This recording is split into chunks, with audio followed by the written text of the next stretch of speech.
Hello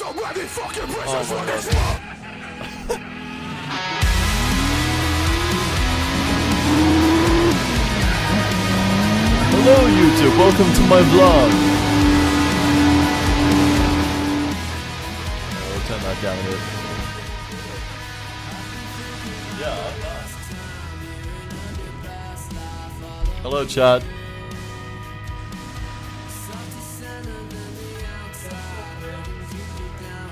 You're right. Your microphone is unmuted but has no signal. How the fuck does that work, OBS?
Nice.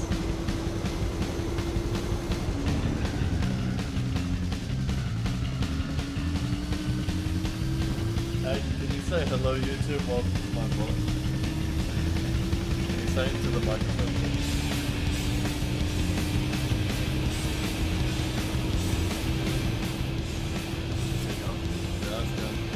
Hello YouTube, welcome to my vlog. Chat! Clip that!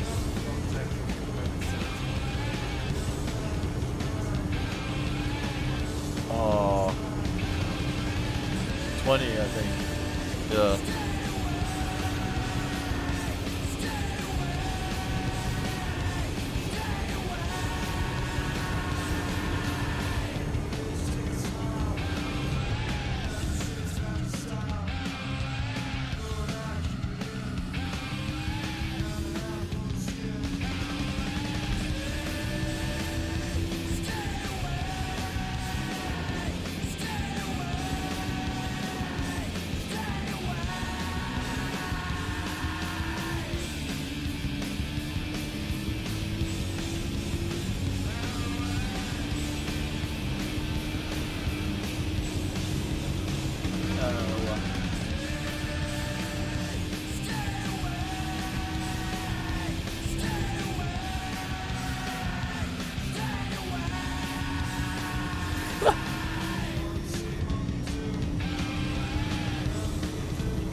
Let's see. We got the chat box in. The view account. Yeah. Let's put that bitch in. Comic Sans. Where's Comic Sans?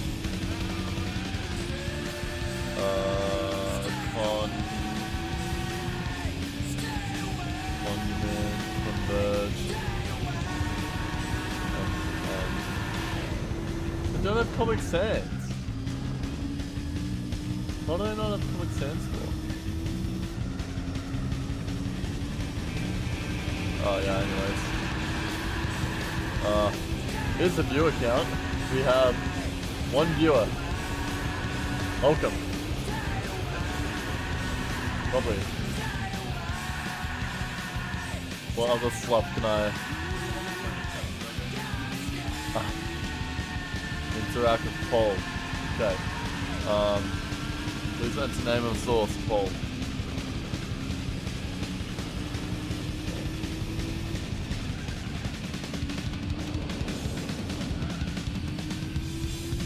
Okay. Cool. We have a poll now.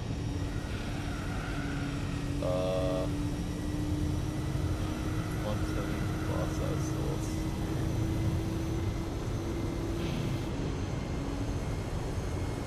Oh shit. Sorry. What? I didn't say anything.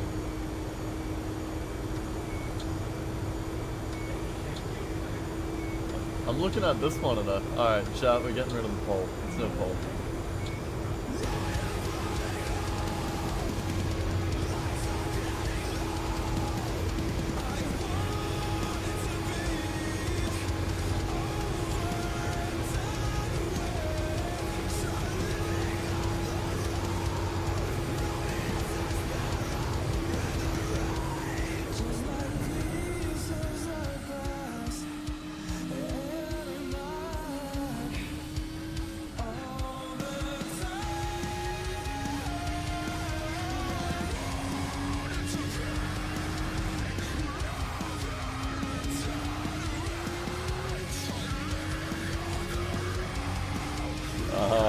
I open up something.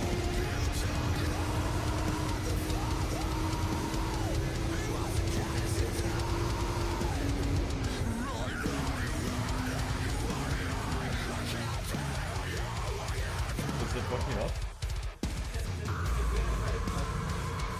Oh. Sorry.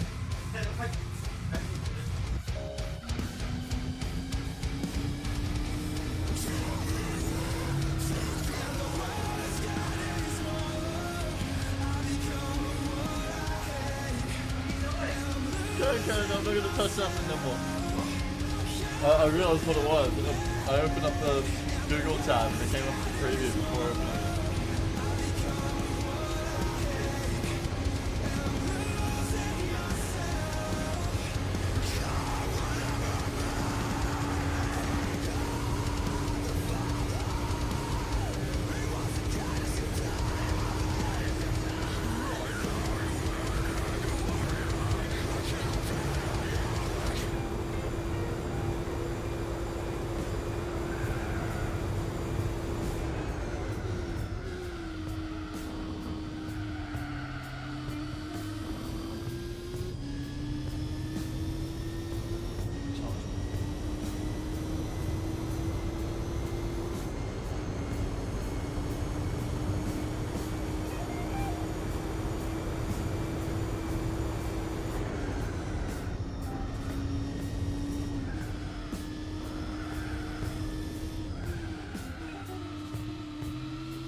since I've been loving you, yeah. I'm about to lose my war and my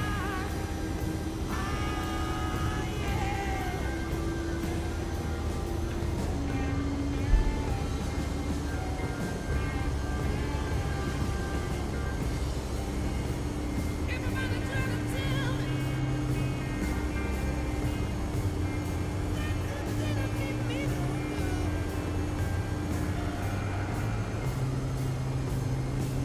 Trying, Lord, let me tell I really did the best I could. Working for silver.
Didn't want to say anything.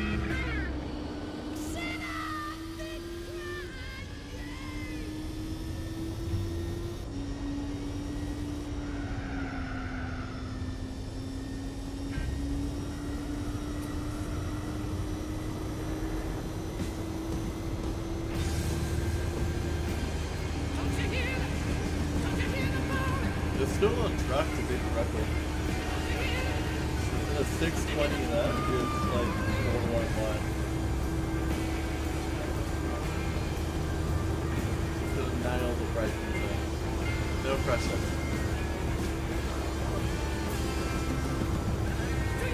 Well, how are you gonna be quicker if you use your brakes?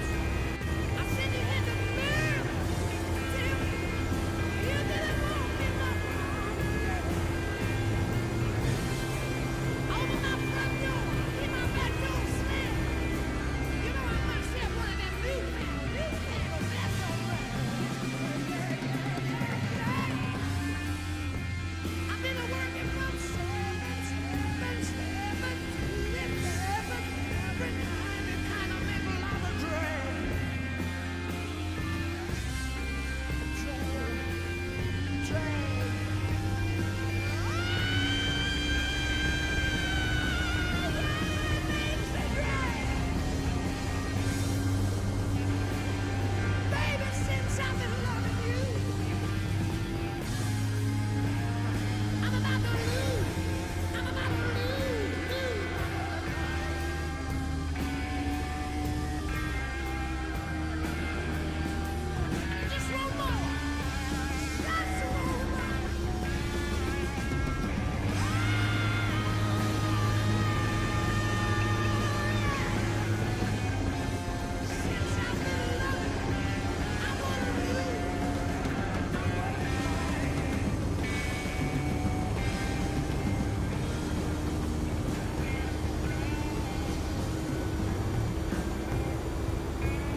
Yeah.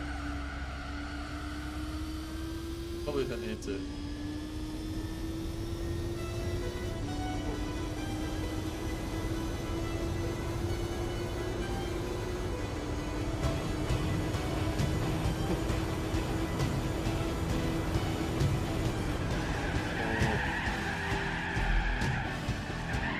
Oh my god.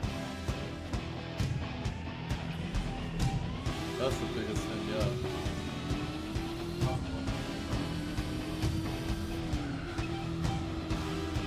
We stand, worlds apart, hearts broken in two.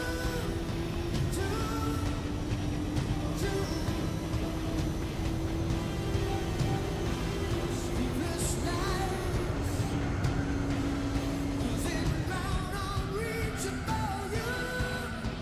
You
my god! 2 viewers! I'm the most popular YouTuber in the world!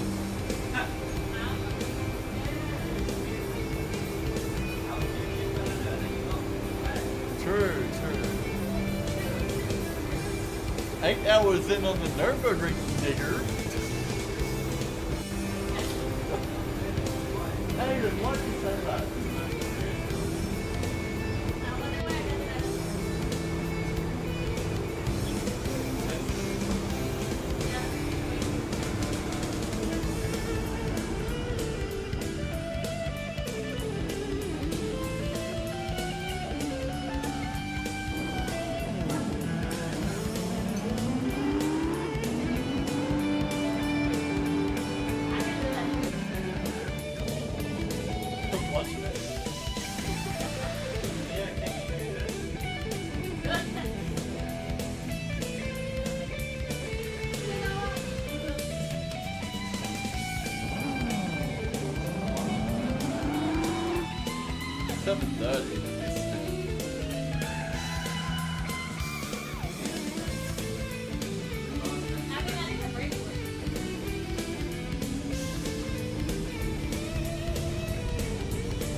was walking through the city streets, and a man walks up to me and hands me the latest energy drink. Run faster, jump higher.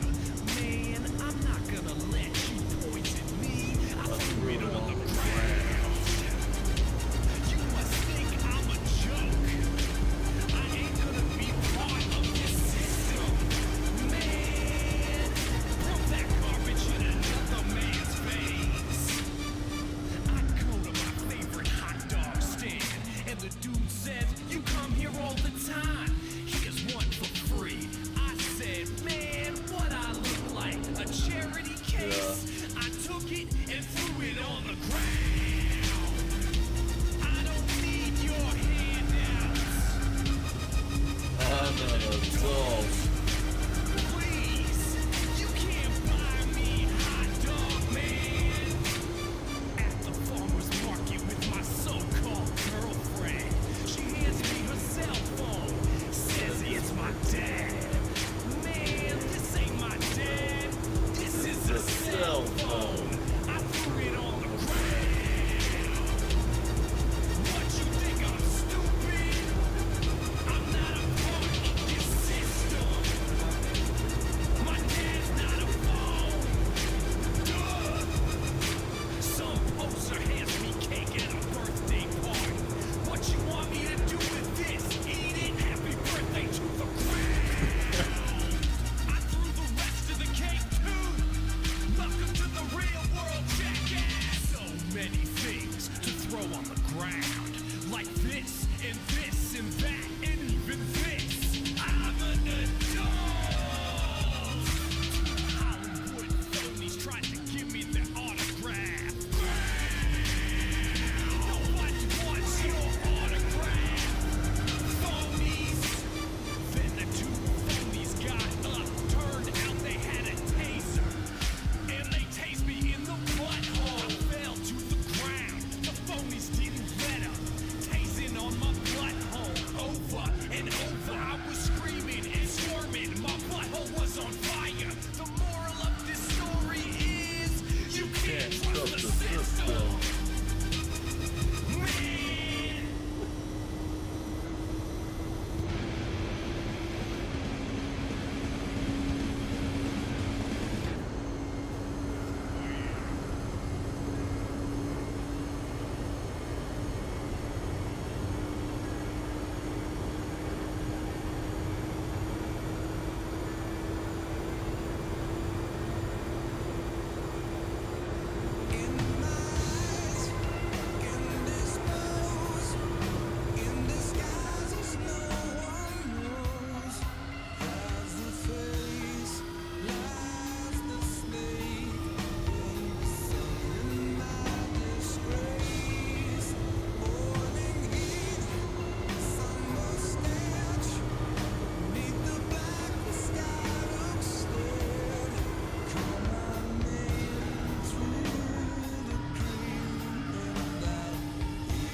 Very classy, Zachary. Very classy.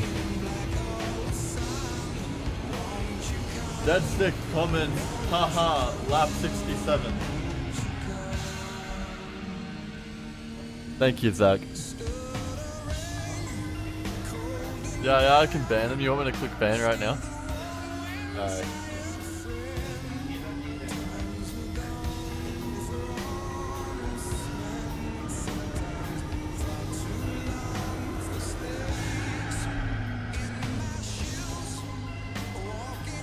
Hello, Zach. How are you tonight?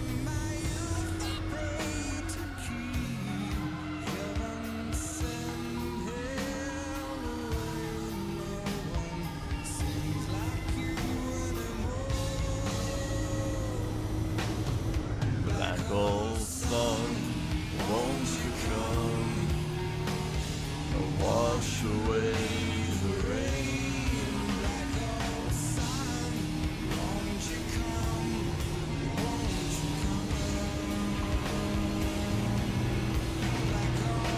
Yeah, driving's been going pretty good. We made it longer than last session. I mean, Steph's driving alright. He's doing this shift here, then I'll be taking the next shift. I'll be getting it close to midnight in the early morning. The time is 8:15, so there's probably another shift between you and me before the night. Oh yeah, driving's doing good. We are 1/3 of the way through the 24 hours.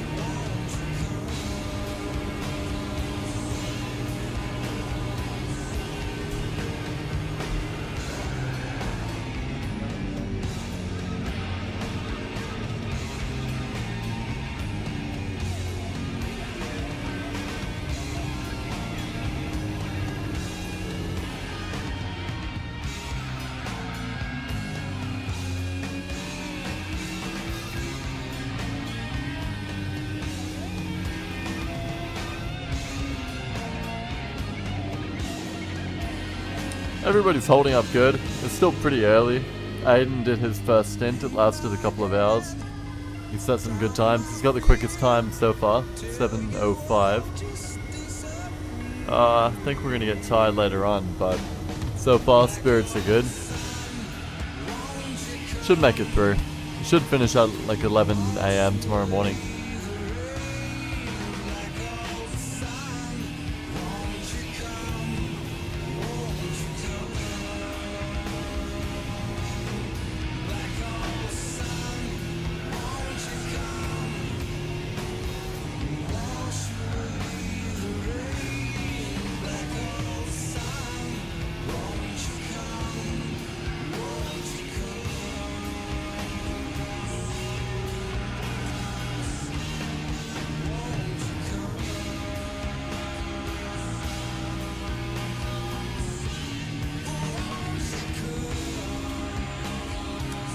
So the shifts are changing, but last time we did 2.5 hour shifts.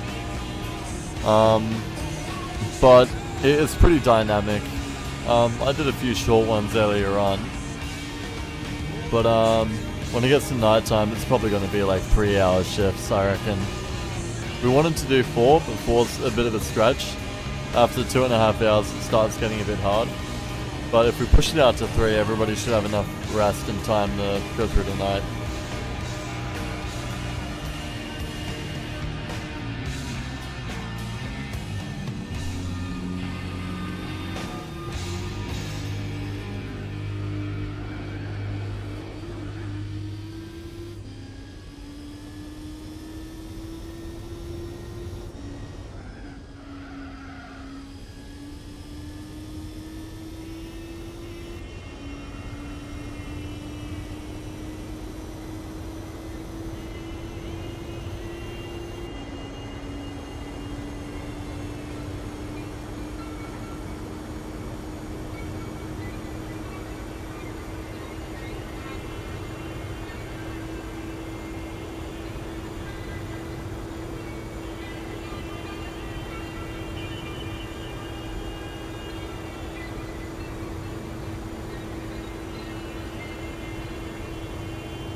Best lap here.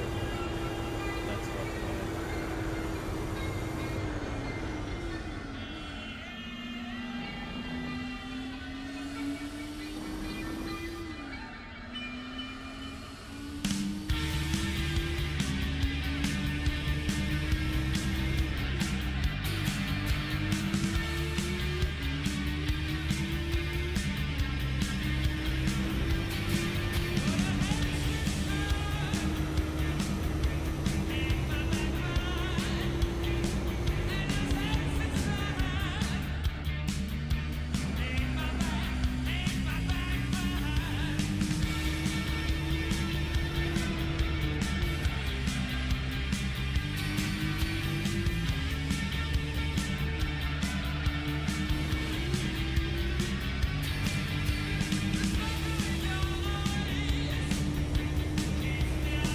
Love you too, Zachary. Take care. Goodbye to you and Shaylee. Hope you both are doing well. Toodles.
Ah.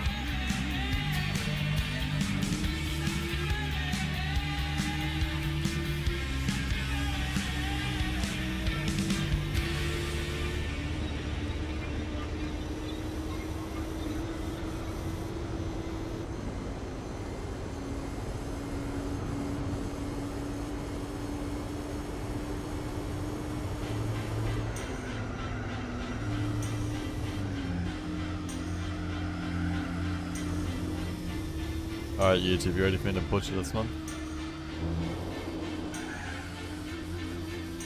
Don't ask me what you know is true. Oh my god. I did that earlier when you went here, and I literally went up this high on that corner.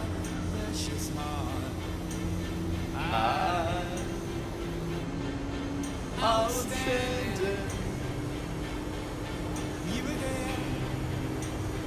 Left a little.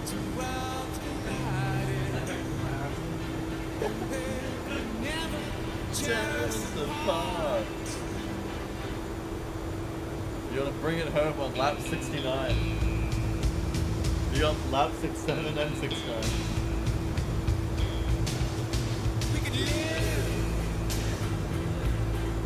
Shot.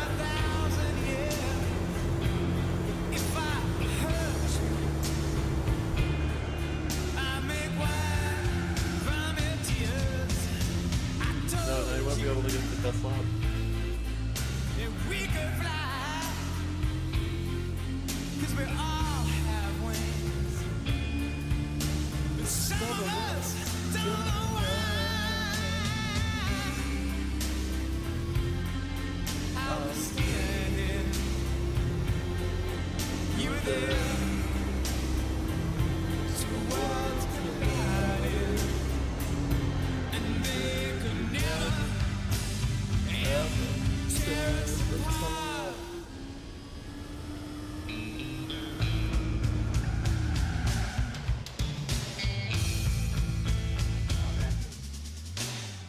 Hold that. Oh, backwards, no, backwards.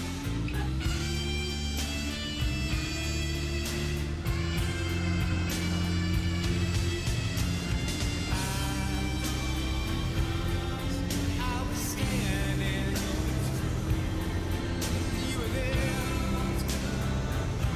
Two worlds collided, and they could never tear us apart. You were standing, I was there. Two worlds collided, and they could never tear us apart.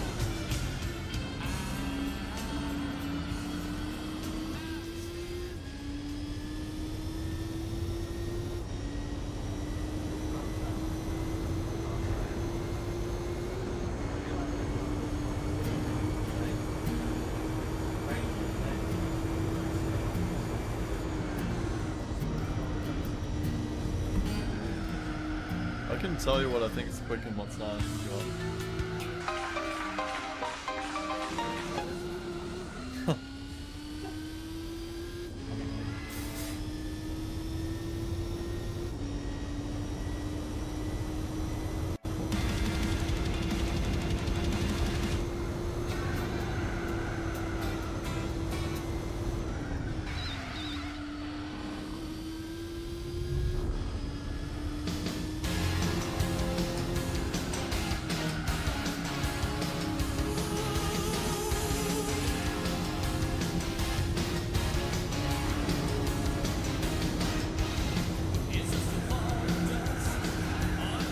That's fast.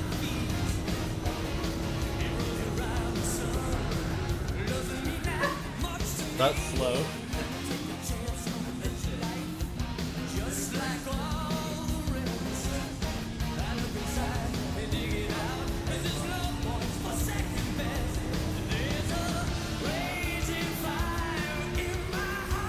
That was slow. That's quick.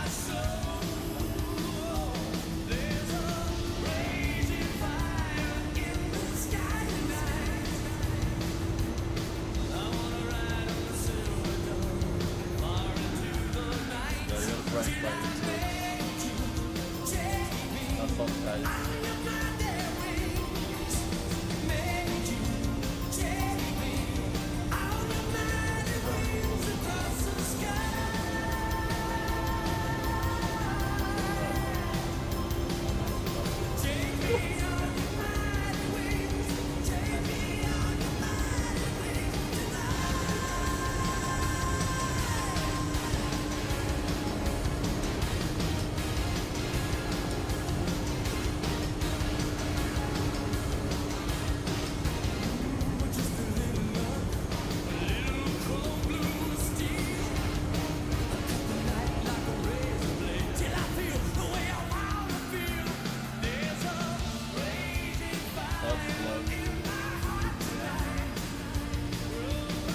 Definitely second gear.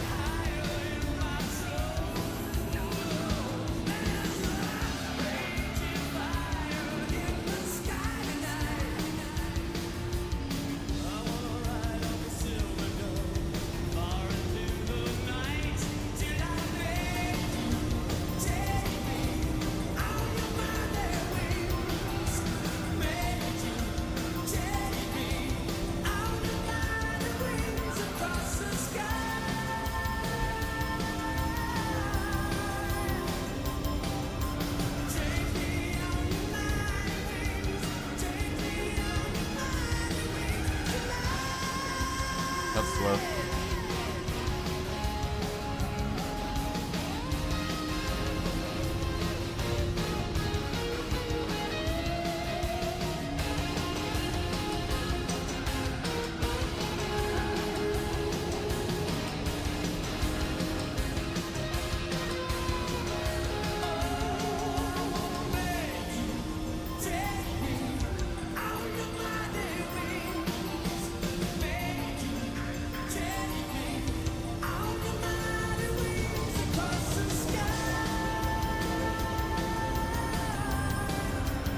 Oh.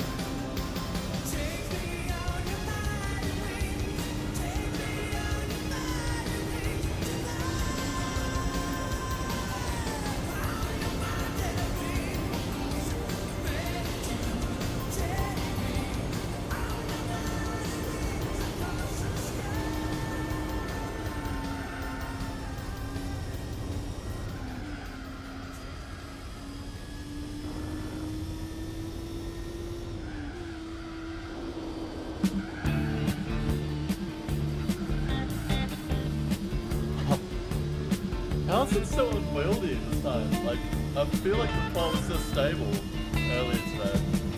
You get a shiver in the dark, it's raining in the park in the meantime.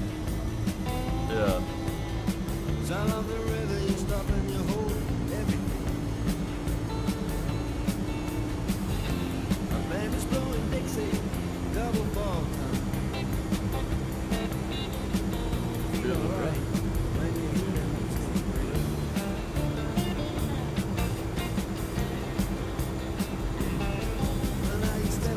But you don't see too many faces. Coming in out of the rain, they hear the jazz go down. Competition in other places. But the horns, they blowing that sound. Way on down south.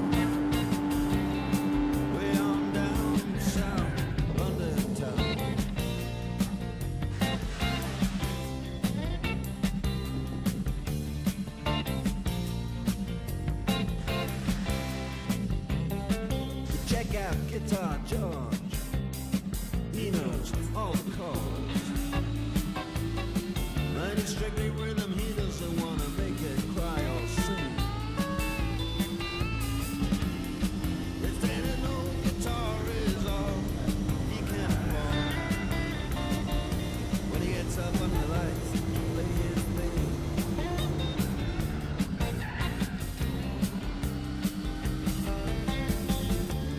Harry doesn't mind if he doesn't make the scene. He's got a daytime job. He's doing alright. That's not nice.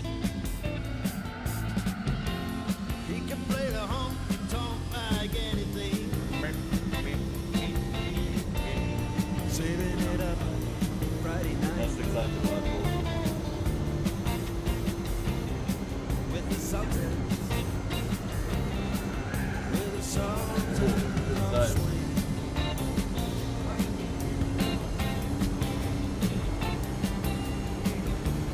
I wish we could turn the wings on the fly. And a crowd of young boys there fooling around in the corner. Drunken dressed in their best brown baggies in their platform soul. They don't give a damn about any trumpet playing band. It ain't what they call rock I mean, and look roll. at this.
That's a jump scare to anybody listening.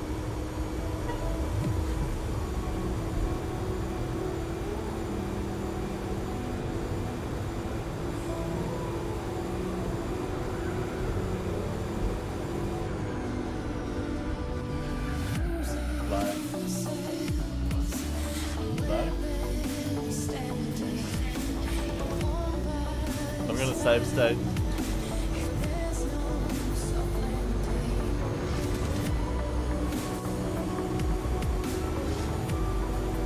Nice.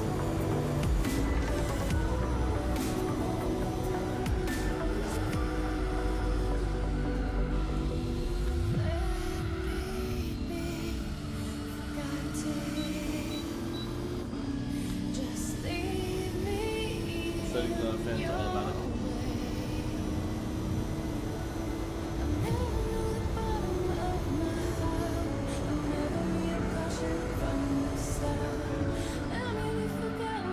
Oh, okay.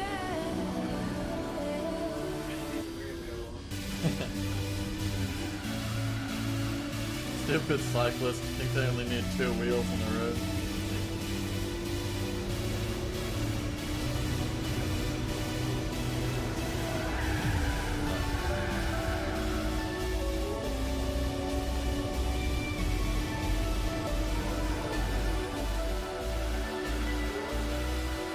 That's good.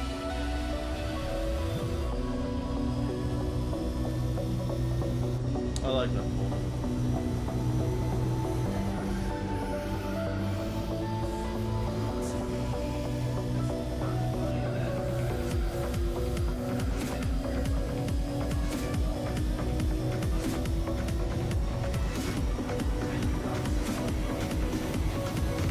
From my memory, we used the turbo upgrade for the 4 hours of unit, right?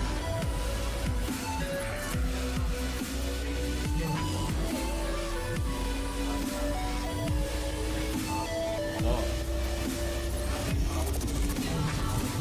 Oh yeah. I couldn't keep up. Well, I could just keep up. Everywhere is better.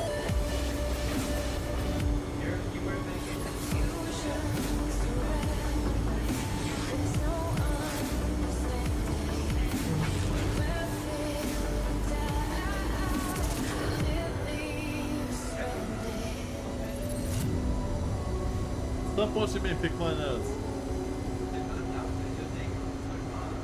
I got thin nails, so I have to pass over it like a lot.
driving it.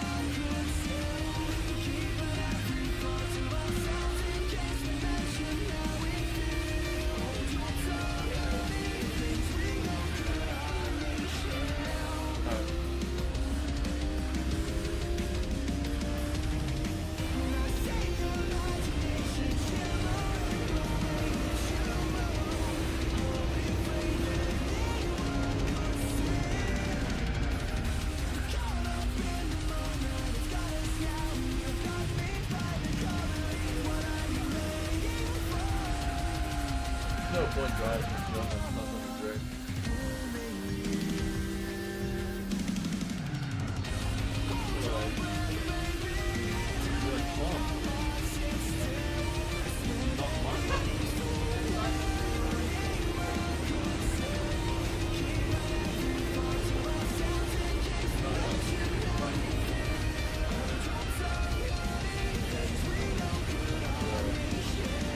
This is them shit.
Was the audio on?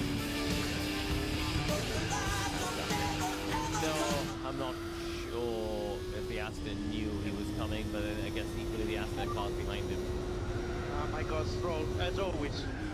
Copy that.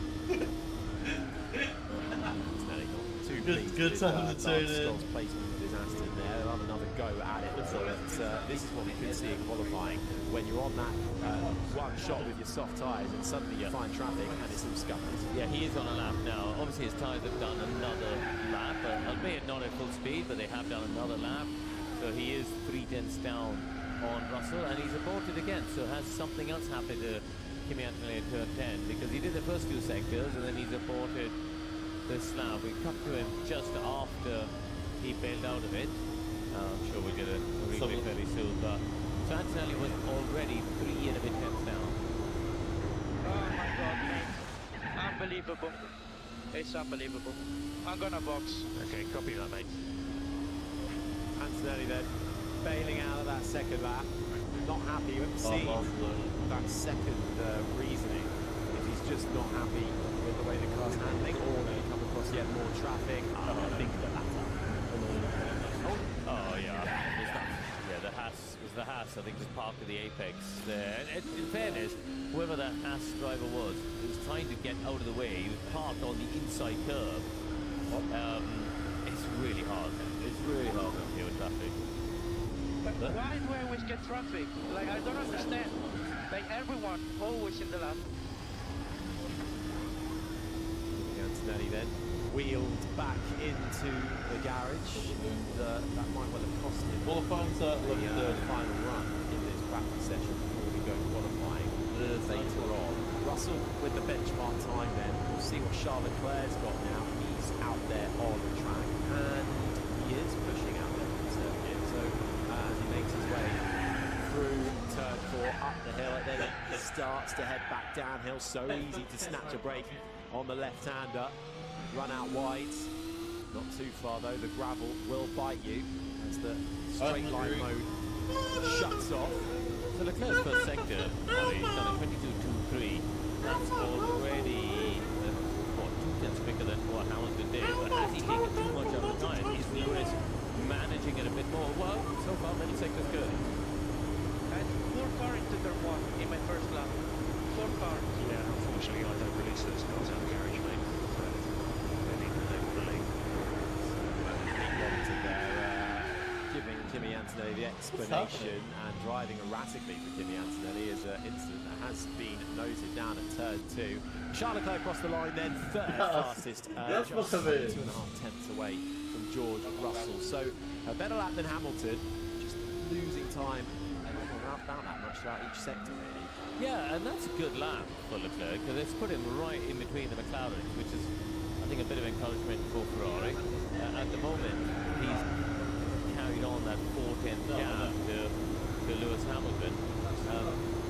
He has stayed on the brake configuration that was all at the top of the paddock on Thursday, and switched to the Carbon Industries brakes that Lewis Hamilton's been driving. Clearly, they're working for him because he's done a strong lap and been ahead of Lewis all weekend.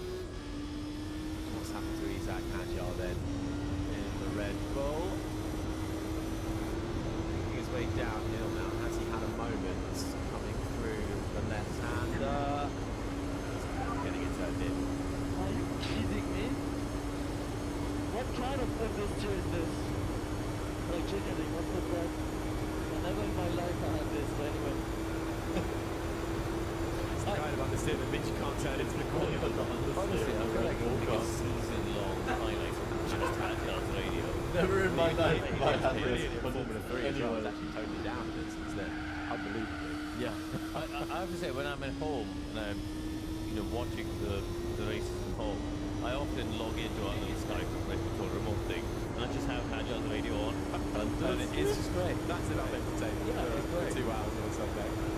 Right, just a few minutes left then, and you can see there Hamilton actually fastest through the low-speed corners. We know Ferrari good when it comes to those slower speed corners. They're just losing out in the high speed and even the medium, which is what this track is predominantly made up of. Still be like the 14 corners, rarest 6 that go to the left, and 8 that another go at it though, as he comes through the right hand on turn 3. The first run on those soft tyres, that was enough for fifth, but teammate Charles Leclerc able the only way to get a 1988 on the 1:59 privilege. to Leclerc versus a 1:16. I'd bring my jaws, but I know it's not. I know it's not the time game. through the first sector. I'm Is just- Hamilton now making his way just to where we saw Isaac Hadjar have that understeer No one else has moment. done 24 hours Looks before. better from Hamilton, keeps it smooth, but is it fast through the right-hander? Little lift, but keeping I'll it have as you know, flat I've to created my the jaws floor as he many can. times. No traffic ahead of him either, but he's a second adrift as he just has a little twitch. You see him fighting there on the steering wheel just to get it 24 hours has drive turned in great jaws. smoothly. The lap falling away for Hamilton. Just one more corner to go. Three retards 20 years later, Is detected.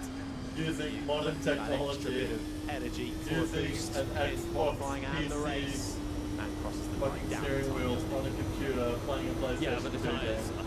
we've said it time again, they're not hanging on. While Look straining it. at Carlos Sainz, Full although service. it's like surely you can see this chunk They missing could one never when he comes imagine. into the slow corner there. It's just, there's patches on there, it's worn on the inside and almost blistered there. So, where is Sainz? 15 at the moment, still a good chunk ahead of Albon, 9/10 ahead of Albon, who is also on a lap, and in fact actually hasn't just finished it. He's got an 18.4, so 10th and a half between them. Let's see if Sainz improves a little bit, and he does improve. So 17.7 for Sainz is a 7/10 gap ahead of Alex Albon. They were happy with that. That was a very young Carlos Sainz on that poster there. He's still searching for his first Q3, his first top 10 start this year is Carlos Sainz. It seems a long time ago that we saw Williams stand on the top step of the podium here back in 2012 in the hands of Pastor Maldonado. Let's keep an eye on Hadjar there. He's in the left-hand thing, the picture-in-picture. He's on a second push lap. I wonder if they're giving him a bit of advice and he's changed a few things in the cockpit to help him. That's a more competitive lap. His first two sectors, not a million miles away from what we saw from Verstappen earlier. Gasly goes 13th fastest, just ahead of his teammate Franco Colapinto. Hadjar round the final corner, wide entry point, keeping it as flat as he can to the line for the Frenchman. A better lap this time around, still about a second away from Russell, puts him down in 8th spot. Yeah, but you know, compared to forget Russell for a minute, he's only 2.5 tenths away from Verstappen, which is where they want the second Red Bull, right? You know, get within 2-3 tenths of Verstappen, and he's doing a really good job here, Isaac Hadjar. But the guy who's done the best job in that session is the one we're looking at now, George Russell, fastest once again in that practice. 2 out of 3 sessions he's topped. He will carry a lot of confidence into qualifying. Is it going to be Mercedes versus McLaren in the shootout for pole position later on this afternoon? That is final practice, done and dusted. The checkered flag is out. George Russell indeed quickest by 2/10 of a second. McLaren and Oscar Piastri. Charles Leclerc's Ferrari up there in third. Norris and Hamilton top 5, but then when we get to Verstappen, he is 7/10 off. So for Red Bull, it looks like it might be a bit of a slog for the lower points paying positions on Sunday afternoon.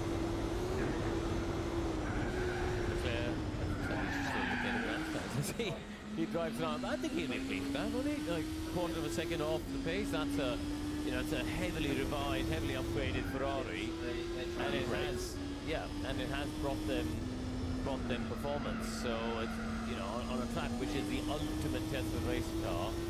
If they end up 2 tenths away from Mercedes, or they're in the top 3, I think they'll be pretty pleased with that. So we'll see. It's still free practice. We'll see when we get to qualifying. And a fair way ahead of his teammate as well, Hamilton, but only one car splitting them at the end of that session. And another hot session, track temperature getting up to 50 degrees at the end of that hour. Air temperature as well, still around the 30-degree mark. That's teetering over it as the cars now make their way back to the pits. Kimi Antonelli and the other Mercedes, I didn't quite get to see what he had in those climbs in that final lap of the soft tyre. George Russell certainly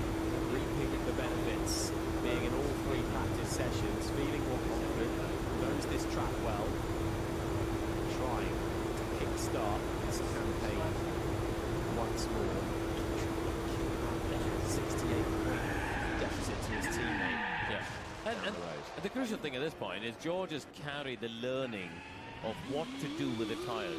But what is clear is you cannot drive the entire lap at 100%. The tyres just can't take over that. So George has got mentally in his mind the knowledge of what to do in terms of delivering a qualifying lap. How gentle do you need to be with the throttle in the final Kieran sector? Doyle, How gentle do you need to be with 523. steering to load it up so you don't overheat the front left? He's got all of that information in his brain, which Antonelli is missing. As the practice starts begin, Lewis Hamilton doing a burnout. Oh, but there's a Williams that's just stepped out. Shut up, mine.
Yeah, they did it.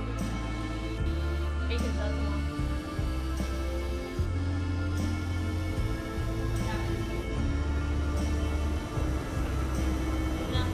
Sunsets on a hill full. A love that nobody could destroy.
hit the ground.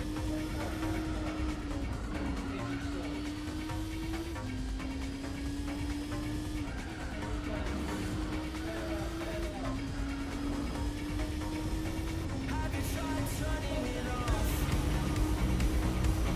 Taking a break when nobody is watching. Do you make the same mistakes? Is it loud in there? It's ringing on and on.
Yeah, it's empty. I can move it if you want. I was losing myself for somebody else, but now I see. I don't wanna pretend, so this is the end of you and me. 'Cause the game that you won, she was tearing us apart. 'Cause she's everything that you need. I know. Now I see. I don't wanna pretend, so this is the end.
everybody else. Carlos Sainz and so too for Valtteri Bottas out there on that soft tyre. So they've all done low 1 minute 18s, rather confirms what Ted was saying about low grip. We have had a lot of practice sessions in between free practice 3 earlier today, so it changes the nature of the racetrack, the mechanical grip of the surface, and that is everything around it, as Alonso in the 119s, but we're looking at times eventually in the 1 minute 15s. Yeah, the Q1 time, fastest lap time last year was the 1:12.5. Obviously, we're a couple of seconds short of that anyway with the new generation of car. That will continue to come down as we develop this new era. And you have to keep slowing the cars down periodically, otherwise they would all be too fast. If we still had full ground effect cars with over 1,000 horsepower like these have got, A, there isn't a track that would contain them safely for the sake of the crowd and the marshals and the drivers, and B, there's probably very few human beings that can cope with the forces. So we have to keep slowing the cars down, and still they're faster this year than we thought they were going to be. But also, you've been out there throughout the weekend, Martin, watching trackside and see the Mercedes getting ready to get sent out onto the track, and you've been saying how alive the cars look. We haven't seen them in a long time. And they look great out there because they've got a surplus of power over grip, and that's always exciting to watch. And you see the drivers having to jockey them through some of the corners, especially when the tyres start crying enough. And it's great to see. No traction control, of course, on the cars, no ABS brakes, no stability control.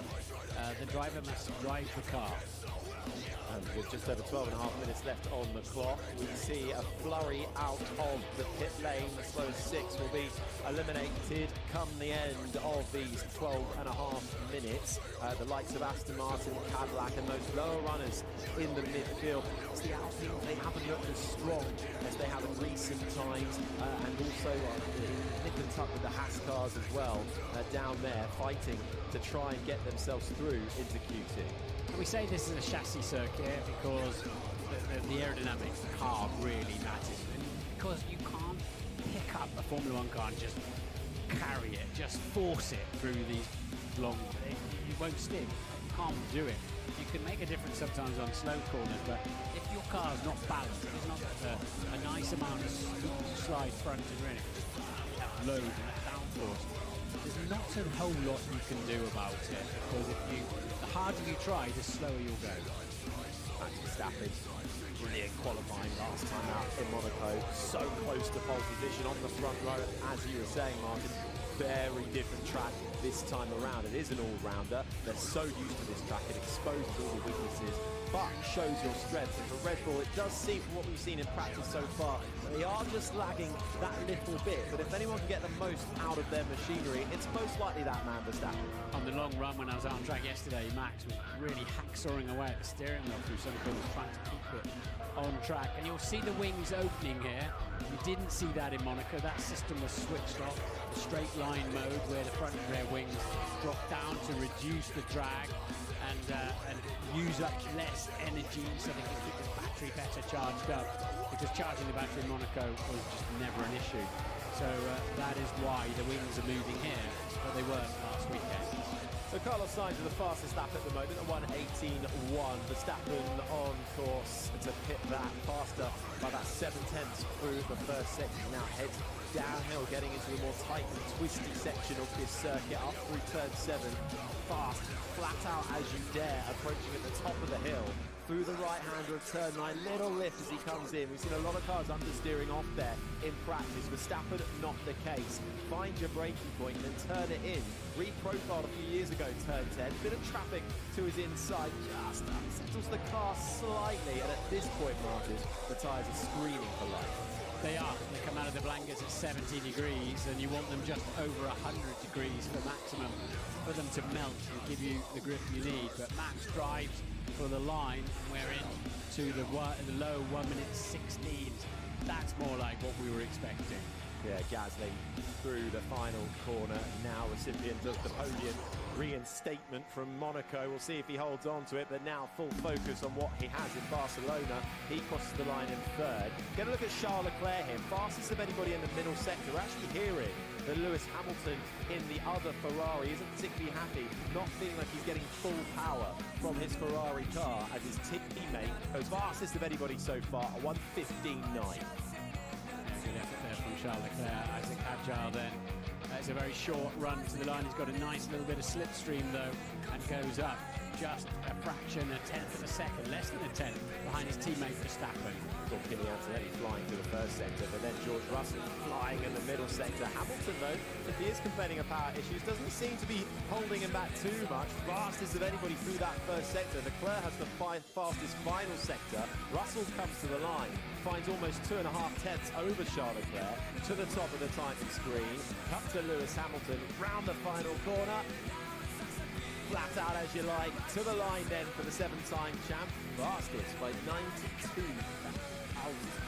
Yeah, 20-0 first sector, so that seems to be sort of where they're comfortable, the amount of life they want to take out of their tyres to still have grip through the critical middle and end sector of the lap. And you can just see the back end of the car trying to step out there on the Racing Bulls. Racing Bulls looks pretty quick so far this weekend in that midfield fight, not too far away from their Red Bull sister team as Lawson comes across the line in 9th. Lindblad up in 6th at the moment in the other Racing Bulls. But what about our reigning champion, Lando Norris and McLaren? Said that Barcelona a couple of races ago could be the weekend where this season starts to come back their way and Mercedes aren't going to run away with it.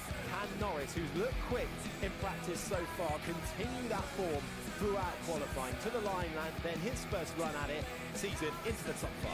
Too much traffic for Lando Norris there. We'll be driving through dirty air at the end of the lap and trying to second guess the back markers and what they're going to do. And Piastri then not out of the 16, so a pretty ordinary first run there for McLaren. What's going on? Fastest of anybody in that final sector though for Oscar Piastri. Now everybody's got a lap time on the board. We get a clearer picture. Valtteri Bottas down in 20th at the moment. Has looked better this weekend. We have a yellow flag out on track. Doesn't affect Bottas, who crosses the line, improves up to 19th ahead of the Williams of Alex Albon and the 2 Aston Martins. Yellow flag's gone away. Perhaps somebody's just had a trip to the escape road briefly. And what are we going to see here on board with Carlos Sainz down to turn 1, snatch the front right and into the run. Yeah, you're obliged to go through that little alpine pass, aren't you, really? And you see then the other Williams off the road. Yes, Alex Albon understeering off into the gravel. Also Nick Stroll had a little bit of an off last lap around, and that's unbelievable. All on that racing line. Here is Stroll into the gravel, manages to jump across it and just about keep momentum. Probably arrived at a touch too much speed, was hanging onto the brake pedal, which, because it just understeered, the front just slid, it didn't steer enough, and it literally just ran off the road with no front grip. So work to do then, with just 6 minutes left of the session for the likes of this man here, Esteban Ocon in his hat. He's actually behind the Cadillac of Sergio Perez, who's doing another good job in that car. Bottas down in 19th, the Williams of Albon, and they've been struggling all weekend on the 2 Aston Martins, currently confined to the back row. Carlos Sainz just on the periphery of making it through into Q2, but it can all change in these last 5.5 minutes. A fresh set of boots reapplied for our drivers. Bit of track evolution as well?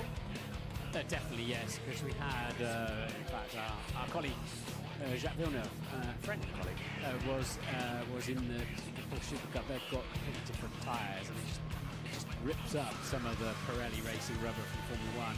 Other activity out there as well. Track temperatures dropped a couple of degrees now. Of course, we are getting into late afternoon here, 12 minutes past 4 in the afternoon. So it will start to cool down a little bit, and that makes a huge difference in your lap. And you can go out and do exactly the same thing and just go faster. The umbrellas are up in the grandstands. No rain in sight. It is to just try and stay out of that heat. Right then, we'll go all quiet out on track because everybody is back in the garages in the pit lane. Ted. Tell you what, it's not quiet down here, Harry. All I can hear are tyres being changed. So I'll let you know if the McLaren's put a new set of soft tyres on. That would be a bit of a drawback in terms of using another set now, they are quite valuable in terms of good over one lap, not much good after that. In fact, to see the Williams of Carlos Sainz leaving on a new set, that makes sense to them. They need to burn through, try to get out of Q1 the Williams. The McLaren, if they really wanted to hang it out and just try and see if they can beat the cut-off time, I think they've got a couple of tenths of a second in their pocket. They could do it. I don't expect them to stay in the garage, but if you're thinking that a cut-off time might be around a 1:16.4 or 1:16.5, which is around where Isaac Hadjar is for P9 at the moment, Norris and Piastri could, they're willing to gamble, stay in the garage, but it would be quite a gamble. I'll let you know, I'm expecting them to go out again. I'll let you know what tires they're on. They're on window. The excitement of shiny, brand new tyres. After 9 miles, they'll hate them and hand them back, basically, because they'll have had all the best of the grip out of them, because the rubber has not been cured. The rubber in it really, but the tread has not been cured. It gets a heat cycle through, and you just lose a little bit of mechanical grip. And you feel it in the car a lot. You feel it in the traction zones, particularly when you hit the throttle. You just don't get the wheel spin. You turn the nose into a corner, and it's much more obedient. The car just comes alive. It's a bit of voodoo, but it's what motorsport is all about. What motorsport is all about. Could be Fernando Alonso. Formula One without Alonso seems like an alien place to be. He's left once before and then come back, but this could be his last qualifying at the Barcelona Grand Prix, and the flags are out in force for him around the grandstands. At the moment though, he's glued to the back in 21st as he heads out onto the circuit. But that's presumably because it's biannual from here on, so he thinks I won't be here in 2028. It's a good point. That's a very good point. That when he says this could be my last Barcelona. Yes, this will go on That's rotation. how I read that.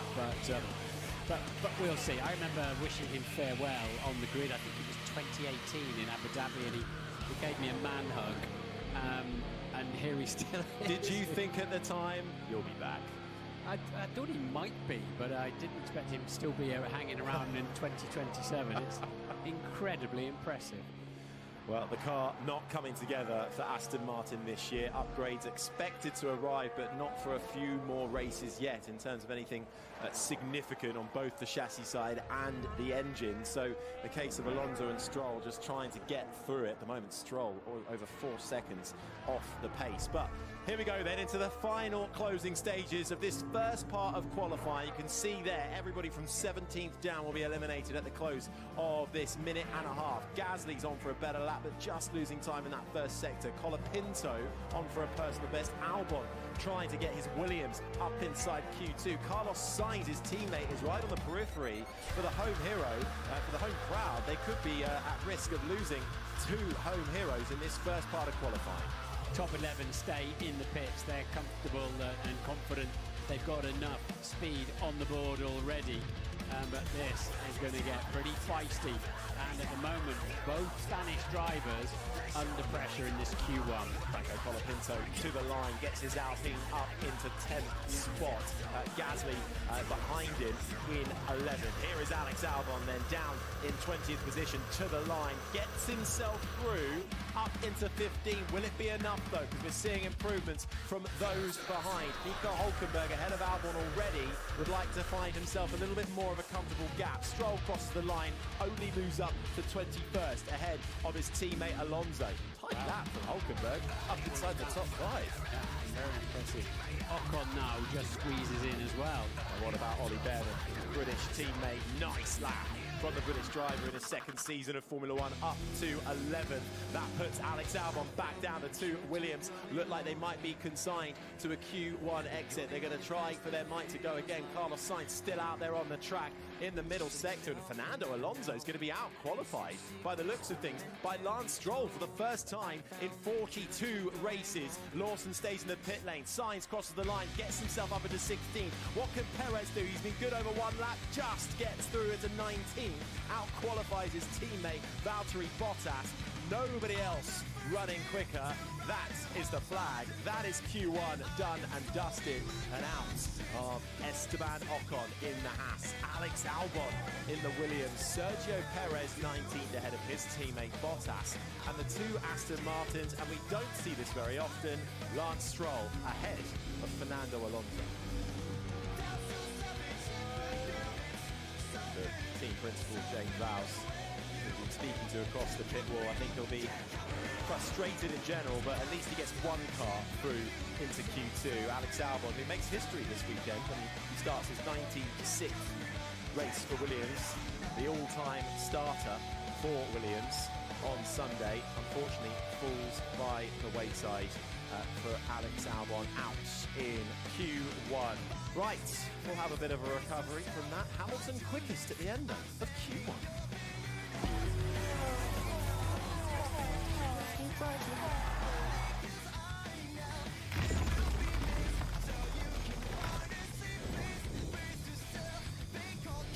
Audi sponsors Formula One on Sky Sports.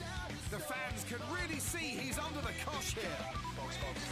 And into the pits. This is a pivotal moment, and they're switching him to softs. Oh, that's just what the doctor ordered. Have a break, have a Kit Kat. Official chocolate bar of Formula One and proud fan partner of Sky Sports. Prep. Sweat. Cheers. Tears. Rinse. Repeat. Care for your skin like you care for the game. Dove Men.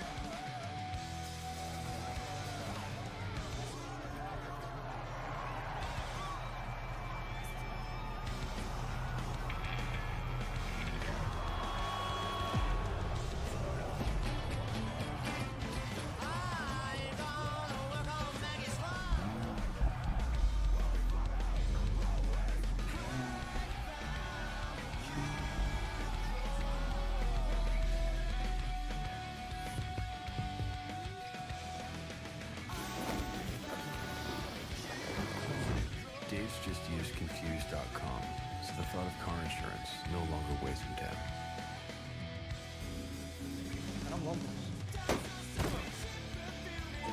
Insurance feels better when you've just used Confused.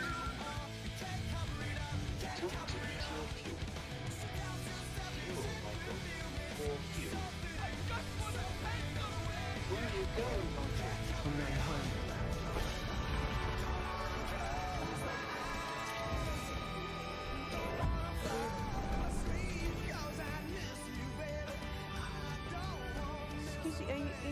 I'm just picking up some bits of dinner. Waitrose, the home of food lovers.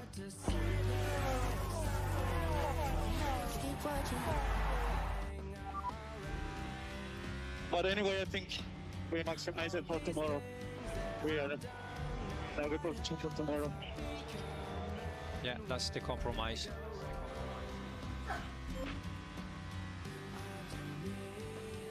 Sergio Perez then at the end of Q1 out, but happy with his performance, 19th ahead of his teammate Valtteri Bottas, now 5-2 in the head-to-heads in the favour of the Mexican driver. Right, as we await for Q2 to get started, we've been joined throughout the weekend by team principal for Williams, James Vowles, who joins us now at the end of that. James, one through in the form of Carlos Sainz. Sadly, Alex Albon falls by the wayside. Talk us through that session from your perspective. Yeah, we're struggling here, there's no doubt about it. And we weren't expecting miracles come qualifying. Carlos did a good lap, and if you heard his radio message, he actually got the tyres in a good window for him and didn't maximise the laps. And good news, there's a bit more to come. With Alex, it's just been a difficult balance for him to be on top of all weekend, but simply can't off quickly. James, we saw Alex having an adventure on the outside of turn 9. Would that have damaged any of the aero parts underneath the car? Yeah, the floor would have taken a little bit from that, but I still maintain, down to us as a team, not done a good enough job. Carlos through into Q2 then. What can you realistically hope to get out of this? A couple of positions from where we are. Q3 is, I'd love it to be the case, but we need somewhat of a miracle at this point. Okay, look, James Vowles, thank you so much for that. We'll check in with you hopefully at the end of Q2 and see where Sainz can get to, but it's this time of period as well, it's been a tough weekend for Williams. It is, yeah. It's been a tough season, hasn't it? By and large. They've got to get some weight out of the car now. This is a chassis circuit, and so clearly the chassis is not the aero and the repeatability of all of the tools and devices they've got. So there's just work to do quite clearly. But we've got the Mercedes banging in the back, which obviously we know is very good, but nowhere near as worrying as it is for Aston Martin, who are on the back row, a second off the penultimate row at the back there. So they're really hurting for pace, and Fernando Alonso plumb last, which is really sad to talk about. It certainly is. For Lance Stroll, though, who qualified in P21, that's the first time he's out-qualified Alonso since the 2024 British Grand Prix, ending Alonso's 42-race streak. So I know it's not much to write home about. It's small crumbs for Lance Stroll, but it might be noted on his side of the bench. He has out-qualified him in some sprint races, if I'm not mistaken, here and there. But Ted has news for us. Thank you, Martin. Yes, a couple of things from down here as Valtteri Bottas makes the sad walk down to the way station after being knocked out. Got to say well done to Sergio Perez. I mean, but for a couple of mistakes in Monaco, might have scored a point for Cadillac, but he was only a 10th behind Alex Albon's Williams. Bearing in mind, I know, of course, problems for the Williams, but still solid progress being made at Cadillac. And did you clock the few we got away with that one moments for Gabriel Bortoleto and Liam Lawson not going out at the end, trusting their first laps in Q1, staying in the garage like I thought many would go out, but they stayed in. They both tumbled down to 14th and 15th respectively for Bortoleto and Lawson, but they got away with it. So few moments for them. Yeah. Audi and Albon. Yeah, fortune favours the brave, or makes you look really, really silly, doesn't it, in qualifying, especially on a track that's evolving. But Audi will be thoroughly satisfied with Nico Hulkenberg's P5 up there. That was an exceptional lap, wasn't it? And he's put in some cracking laps, and we know he's a great qualifier, Nico.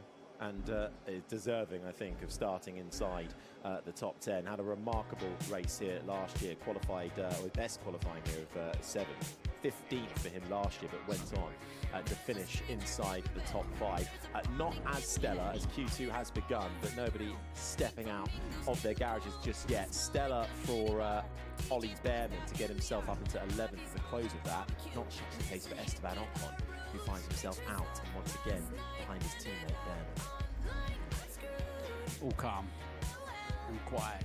The drivers looking at the data, looking at the squiggly lines, steering and brake and throttle and all sorts of other aspects, comparing their own laps against others, comparing against their teammate, maybe looking a bit of on board, just anything they can learn. As you can see, Oscar Piastri looking at that information now to see what he can pick up. What are the other drivers doing? Are they using a bit of curve somewhere? Are they using a slightly different line?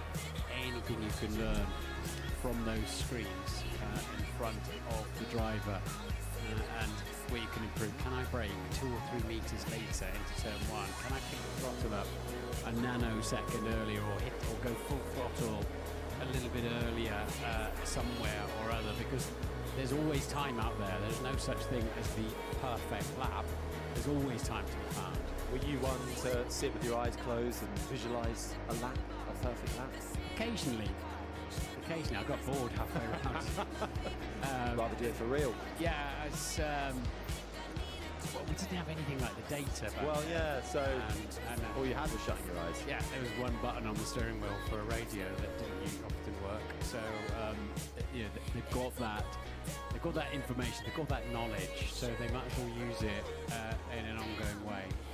Right, action in the pit lane. Oscar Piastri heads out into the sunlight, visor down, last year's pole sitter, trying to replicate that. No pole positions for a Grand Prix so far for McLaren. It's gone the way of Mercedes. Kimi Antonelli will be looking for a 5th pole position. And George Russell, those that quick get a 3rd pole position. That will be all to come once we get to Q3. But we've got to get there first, and the battle to get inside the top 10 for that shootout commences. Just over 12 minutes left on the clock as they try and navigate their way in the most expensive traffic jam in the world and almost crawl out on circuit. So what they're trying to do here, Martin, is they're trying to just find themselves a suitable gap on track. Absolutely, because here with the high-speed corners, you don't want to be. Ideally, you don't want to be within 5 or 6 seconds of the car in front, and more if you can, because it's a little bit like an airfield. If you're in a small plane, you don't take off immediately after a big plane's taken off because of the turbulence that's still sitting around. So it's no different when you're relying on the air to push your car into the ground rather than lift your plane into the sky. So it doesn't matter on slower circuits and slower corners, but you do not want to be driving into disturbed air if you can help it. Lewis Hamilton doing exactly that, making a gap inside the pit lane. You can see this all happen out on track, but that ended up being more clunky, so they decided to do it as they creep out of the pit lane instead. But we'll have 16 runners left in this Q2 session, having lost Esteban Ocon, Alex Albon, Sergio Perez, Valtteri Bottas, Lance Stroll and Fernando Alonso in Q1. And the first laps beginning. Gasly coming around the final corner now, and this is where you can really find yourself scuppered, as the pit lane exit feeds just before the turn in for that right-hander of turn number 1, and Gasly manages to get there and has a clear view. You see the incredible heat haze, couldn't you? Go down the pit straight. It's still at 49.6 degrees out there, the track surface temperature, and your tyres are rolling over that and just gathering heat, as well as the energy that's transmitted through them and the work they're doing, the lateral, the G-force and what have you. Downhill braking then into 5. A lot of understeer. You could see the front of the car really was a bit reluctant there, and that ran him wide through the exit. So then you're a few tenths of a second later getting on the power compared to cars that might be on the front row of the grid. And a reasonable lift there, back end trying to step out on him, bring it to the right-hand side. Boom, hit the brakes and feed the nose in. And again, it's still just a little bit of understeer. The long right-hander, wait, and then go. And then 2 mighty final corners. Particularly the last one, I'm hearing them all do a little downshift on the apex of that, and make sure you don't go over the track limits. And Gasly then a 17.6, so that is 1.1 seconds slower than his Q1 time. So the track then might well be gearing up. Colapinto finds time in the final sector and goes fastest, a 1:17.3. Max Verstappen though flying on his first flying lap, fastest of anybody for Hulkenberg in the final sector. He goes to the top of the times. Expect to see the times tumble over the course of this track action. Verstappen will be next to cross the line, finds nearly 1.5 seconds to go fastest, but another reminder, we'll be looking to eliminate the slowest 6 drivers from this session. The Racing Bulls continue to look strong. Lindblad just put it up into second.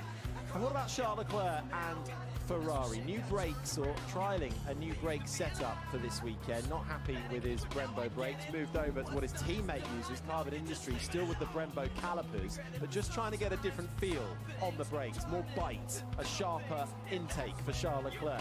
Round the final corner, Verstappen is fastest. Hadjar joins him up there, but they both get demoted as Leclerc finds 0.2 of a second to go fastest. Top 4 all on brand new tyres.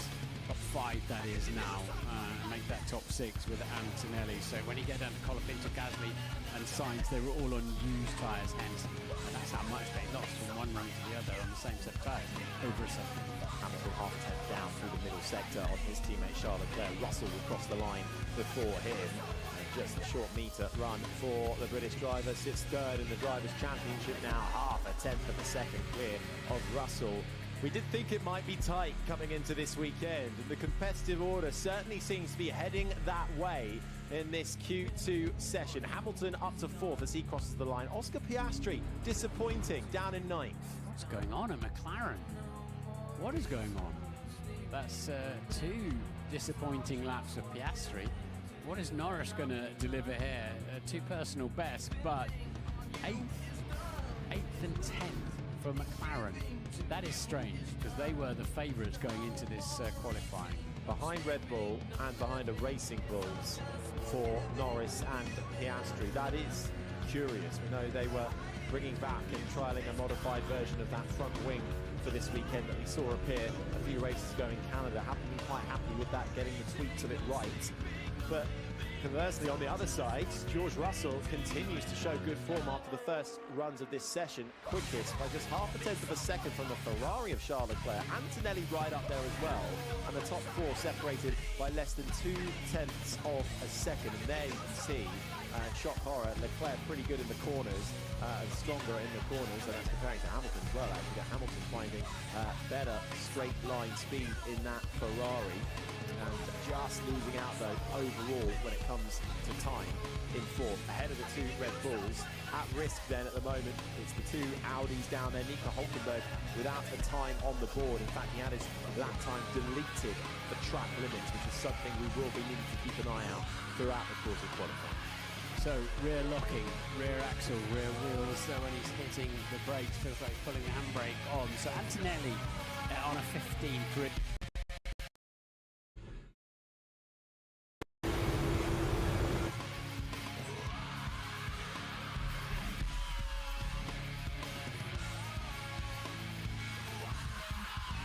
Let's call it. It's been told he's safe. I'll tell you who's not safe. Neither Norris nor Piastri for McLaren. I also wonder, McLaren, used tyres could be the answer for those disappointing opening laps. Indeed, but still, nonetheless, I expected a better lap time from them. Anyway, let's see what they do when they bolt them all on.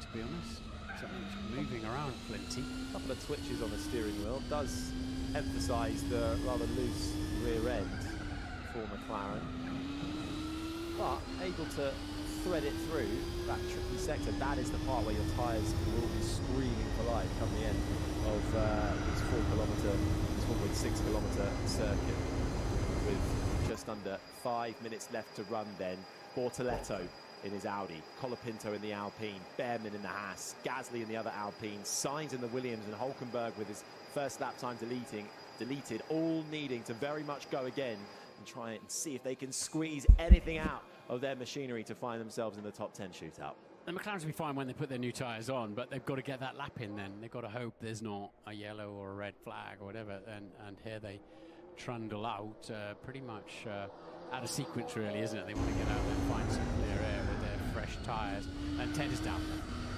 Yeah, so there we go, with the brand new tyres going out on the McLarens. They can and will find the pace. What they also need to be mindful of is that any new tyres, given that it might be a three-stop race tomorrow, of any compound might be useful. So yeah, that's what all the teams will be looking at. All the teams will be looking at what the McLarens will be doing. But I think everybody from probably Verstappen upwards, that is Russell, Leclerc, Antonelli, Hamilton and Verstappen, will be looking at staying in the garage. Antonelli certainly says he's safe. His engineer says he's safe. P3, he's staying in the garage. Thanks, Ted. What's interesting is after his first laps, the fastest first sector is Max Verstappen. It's Kimi Antonelli in the middle sector. Charles Leclerc fastest in the final sector, but George Russell was the one who strung it all together to be able to set the benchmark time they all now have to try and get close to. Yeah, it's quite interesting, isn't it, how the sectors unfold. The sectors are half a minute long. Corners in there. Talking about who fastest in the first sector, times moving towards the end. Some are managing to get that just about spot on. Now, what have McLaren got? They've been complaining on the radio, rear locking, but this should give us now the absolute true pace of McLaren and its two drivers. We're about to find out in the next 75 seconds. Oscar Piastri then. Bit of clear road ahead of him. That's Bortoletto just coming out of the pits, and his next bit of traffic with Behrman coming through turn 3. So it's starting to get busier out on track as Piastri and Norris both begin their flying lap. Norris just coming through turn 2, as you can see now in picture on the left-hand side of your screen. He's a tenth to 2 tenths off the pace pace in the first sector. Oscar Piastri. 9 got to the apex nicely in 5, which means he can get on the throttle early, staying on board. Hopefully, nose in early, and as soon as you feel it grip up, pile the throttle on, flicked it into turn 9. Keeps it within the track limits over to the right-hand side. You can see him harvesting battery power there towards the end of that straight, wrestling the car through the exit of turn 10, so struggling already with mechanical rear grip from those tyres as he now heads down the hill. And one decision to make, how and when to tip it in and how fast you can take through that final corner. Opens his rear wing, short drive to the line, and it's still only P6. Behind Verstappen as well. What about teammate Norris? Better from Norris. Fastest in the final sector. Sees him up into the top 4. Nico Hulkenberg gets a black and white flag for driving unnecessarily slowly, so he's been warned that he is under pressure here, Nico Hulkenberg, to get a lap time on the board, having had his first deleted for track limits. Final minute now ensues. Carlos Sainz finds time, but not enough. Still stays down in 15th. Gasly, Behrman, Colapinto, Bortoletto, all out there again, along with the 2 Racing Bulls. Isaac Hadjar still safe in 8th spot. He's still in the pit lane. The 2 McLarens have done their laps. Lawson, personal best in the first and middle sectors. This is going to be a tight battle for those midfield runners in the closing stages of this Q2. That car looks great, doesn't it? What a wonderful livery. Looks even better when you're out on track, but it'll look even better if it's quick, and the stopwatch never lies in that respect, as he now heads for the line. World Cup football on the alloys of that Racing Bulls, charging it forward across the line. Good lap from Lawson, who continued a really strong season so far for the young Kiwi, up into 8th spot. Nico Hulkenberg then with a lap on the board, and just about enough right now inside the top 10. Will he finally get that Q3 start this year, or will Behrman, Bortoletto or Gasly deny him? Lindblad's not going to go through. He bails out of it and comes into the pit lane. Behrman won't be able to take it. He sees the checkered flag and is down in 12th spot. Gasly's going quick though. Bortoletto won't be able to join his teammate up inside the top 10. Will we see an Audi go through, or will Alpine cause them heartbreak? Gasly loses time in the final sector, out in 13th spot. That leaves it all onto Franco Colapinto, who's on for a personal best here, but right now needs that little bit more. Enough to out-qualify his teammate, but not enough to go through inside the top 10. Yeah, both around 1 minute 16.2, so it tells you they're kind of getting, your 2 drivers are getting the most out of it at the moment for what they've got, but drivers, Piastri didn't have crash helmets on, they'll be scratching their heads wondering where the pace has gone to. But when you look into the top 10, it's not as expected really, isn't it? The level might be now, pulling the lap out the back. Hadjar gets the second Red Bull, and Liam Lawson is on a rich vein of form, isn't he? Oh, that's so bad. So bad.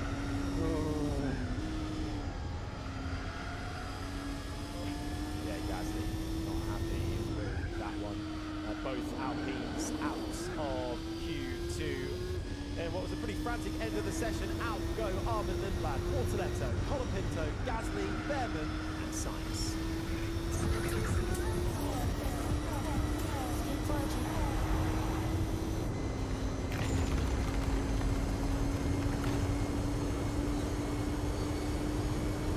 Audi sponsors Formula One on Sky Sports. Here's the jump for Oscar Piastri. Orlando has landed.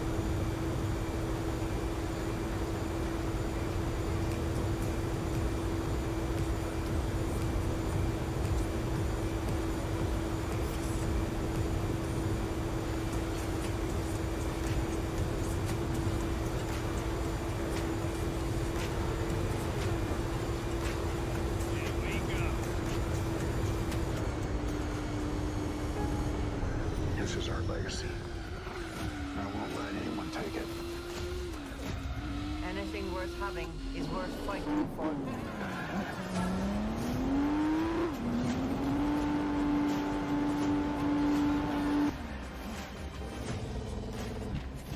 Legacy is a beautiful thing, but only if it survives.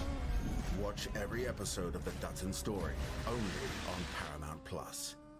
Did you know salsa was invented when Puerto Ricans took Cuban rhythms to New York? Brazilian Jiu-Jitsu was born when the Japanese took judo to Brazil. And this is what the world gets when 48 nations meet to play one beautiful game. Get more out of summer with broadband that's tournament ready. Switch to EE, the UK's fastest growing broadband provider, and get ultra reliable full fibre for only £27.99 a month. So nothing gets in the way of your streaming, gaming or working. And EE is the only major provider who'll give you up to £300 to switch. Thatcher's Farm. Slightly obsessed perfectionists making cider with nothing but love. Here comes Martin Thatcher. Friday, 12:30, tasting time. It needs to hit the spot or not a drop will leave the farm. Yes!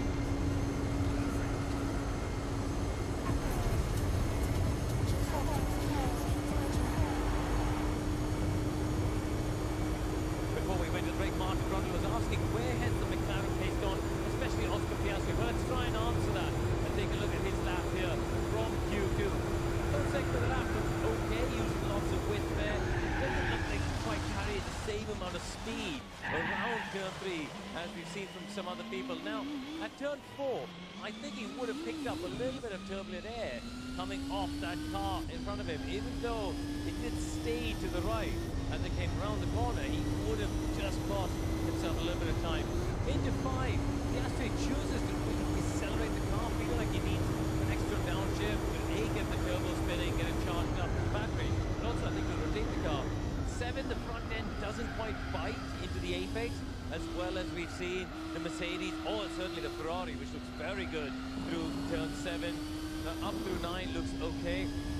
And then we get into the final sector of the lap, and everyone, of course, is struggling for grip, but I just don't feel like Oscar's got the confidence to attack the corners as well as he would like. And you just see it's slightly wide in the earlier part there, the middle sector, slightly wide of some of those apexes, and it's just not quite within it, within that car in terms of the rear end grip, and then as the lap unfolds, the overall grip just doesn't seem to be there for them to attack the entries of the corners.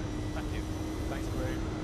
Yeah, for the two McLarens, Piastri managed to go through in 7th, Lando Norris fared a little better in 4th. A reminder then of who we've just lost from Q2. Arvid Lindblad down in 11th, misses out on Q3, just over half a tenth of a second. Gabriel Bortoletto in the Audi right behind him. That's a nice start since Suzuka. Franco Colapinto out-qualifies Gasly for the 3rd time this season.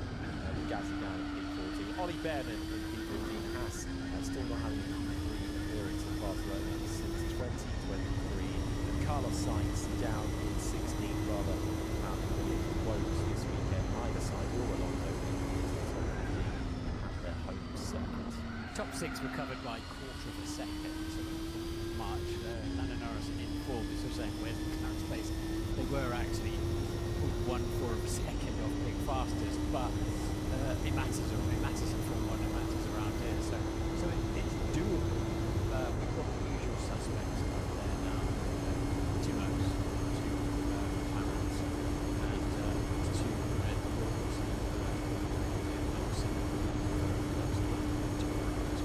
Well, the surprise might be those Ferraris. Actually, I've not seen much from so far this weekend. It's something Charles Leclerc's right up there in 2nd, and in the back of the pole. Agree?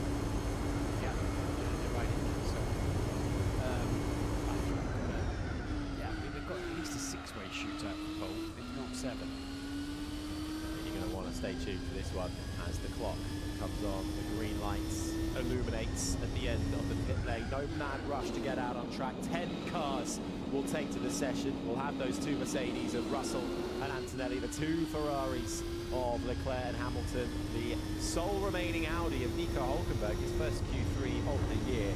2 Red Bulls, Verstappen and Hadjar, 2 McLarens, Lando Norris and Oscar Piastri, and the Racing Bulls of Liam Lawson, all scrapping it out. Could be a good fight up and down the field here. Not expecting the likes of Lawson and Hülkenberg to be in the fight for pole, but that would be a really intense battle for the lower ends of the about Lewis Hamilton, we just saw there? Can he find a little bit more? About a couple of tenths down compared to his teammates so far throughout this qualifying. And George Russell, well, he certainly needs to strike back after a run of success and form for his teammate Kimi Antonelli. Pole position this afternoon in Barcelona for Russell would go a long way in setting him up for victory on Sunday. But we're just over 10 minutes from finding out then who will line up on pole for the Barcelona Catalunya Grand Prix as Lando Norris heads out into the sun, down the pit lane and onto the track. You see the rip-offs, tear-offs on his visor. There seem to be a lot of them. I never used to like it. I'm sure the better quality now, but too many of those to look through my visor, especially because of the tint as well. But usually they can come off should they get flies or bits of rubber or just general detritus on your visor. But this is one carriage in qualifying. Qualifying crucial here. When you look at the stats, 25 out of 35 of the wins here have come from pole position. In fact, only 3 of the races held here at this track have not been won from the front row. But the difference this weekend compared to something like a Monaco last week is that you can overtake here, and as we arrive at a more traditional circuit, one that everybody knows like the back of their hands. From the races we've had so far this year, we've seen racing, we've seen overtaking, whether it's aided through the electrical output or not. We will get some overtaking. I think so. Down into turn 1, it's such a long pit straight, and you can follow reasonably well out of the last corner. So I'm expecting the overtake mode to be pretty powerful. Well, so far they've all actually been pretty good. Nico Hulkenberg, the only one who got pinged in Q2, and especially being watched in the final corner, run out wide there in turn 14. Not only invalidates the lap you're on, but you can't carry on for another lap either. So then just puts you on the back foot. But how often do we see in this final part in qualifying, so important to get that first lap on the board? A yellow flag, a red flag can so easily come out when the stakes are at this high. The pressure rises as we set the top 10 for the Barcelona Catalunya Grand Prix. Important to get that benchmark lap time in as Verstappen heads down into turn 1 through the right-hander and now uphill. Long right-hander of turn 3 beckons. The tyres already start to feel it, the soft tyre in particular, with temperatures still high. Track temperature just below 50 degrees, air temperature at a steady 31. So Max is at a 21.9 first sector ballpark on that one. And we're looking for a 30.3 in the sector. Oscar Piastri also done at 21.9, but just slightly faster. That's why his line there is magenta. We won't compress ourselves. We're in purple as well. But this is it then. So fresh tyres on all the front runners, also now on used tyres at the moment. But what does Max Verstappen do? He's done a 30.5 middle sector, so again just missing a tenth or two. Kind of Kimi Antonelli inside of turn 10, really anywhere Antonelli could go, just flying to run 7th in. Yellow flag out on track. We'll see if we find out who that is or if it goes away. It's Charles Leclerc, who's stopped out on track somewhere. Off track, it is Charles Leclerc. Verstappen crosses the line, it doesn't affect his lap, and he manages to complete it. Goes fast as Piastri immediately finds time. Leclerc has crashed, we're hearing red flag, we can't see it. Looks like it's on the exit of turn 4 in the approach to turn 5.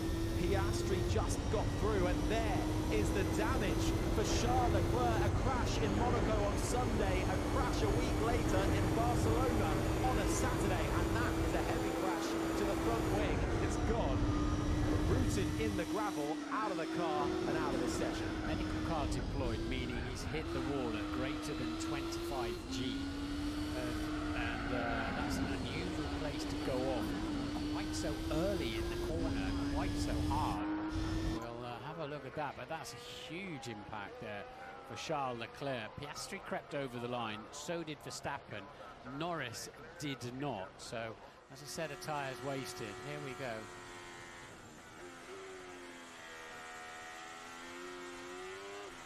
Oh. Yeah, so it started to slide. He got a little bit wide. It started to slide. He turned into the slide, and then it gripped up and just took him where the steering wheel was pointing as he was counter-steering the slide. here we go. It's all fine, fine, fine. Starts to move a bit, hits the throttle too hard because he's on the dirty side of the track. Applies opposite lock to correct the slide. Front bites and boom, straight into the wall. He was on for a good first sector up until that point as well with Charles Leclerc. And a fairly heavy whack. Good to see him walk away, but you know he will be beating himself up at that one. And now that leaves us just one Ferrari in the game, having just been chatting about their chances, particularly on the faster side of the garage so far, which has been Charles Leclerc, to battle it out for pole. So the clock stops in qualifying, so there's plenty of time for other people to get a run. Leclerc will almost certainly start 10th. Have we got some damage in the tyre wall to sort out, or is it just the conveyor belt they can move out of the way? So keep an eye on that, just how long it takes to reset the racetrack. And that's a cracking time from Piastri, a 15.1. That's the quickest time in qualifying. Quickest in Q2 was Leclerc on a 15.281. So Piastri a 10th faster with everything turned up to 11. And crucially, he's got it in the bag. Yeah, Piastri was lucky there just as he crossed the line. Red flag comes out, and that rather meant his teammate Lando Norris did not get over the line. Kimi Antonelli was out there as well, so only Piastri and Verstappen setting a lap time, 10.5 apart. And as you say, Martin, clock stops in qualifying rather than in practice. The car's still out there though, but Martin's getting to work as the diggers get sent out to remove the barrier there. It's not too bad, is it? It's fairly intact. It's sort of paint job. It's the advertising, really, isn't it? The tyres, they're old car tyres, but they're put together in quite a specific way.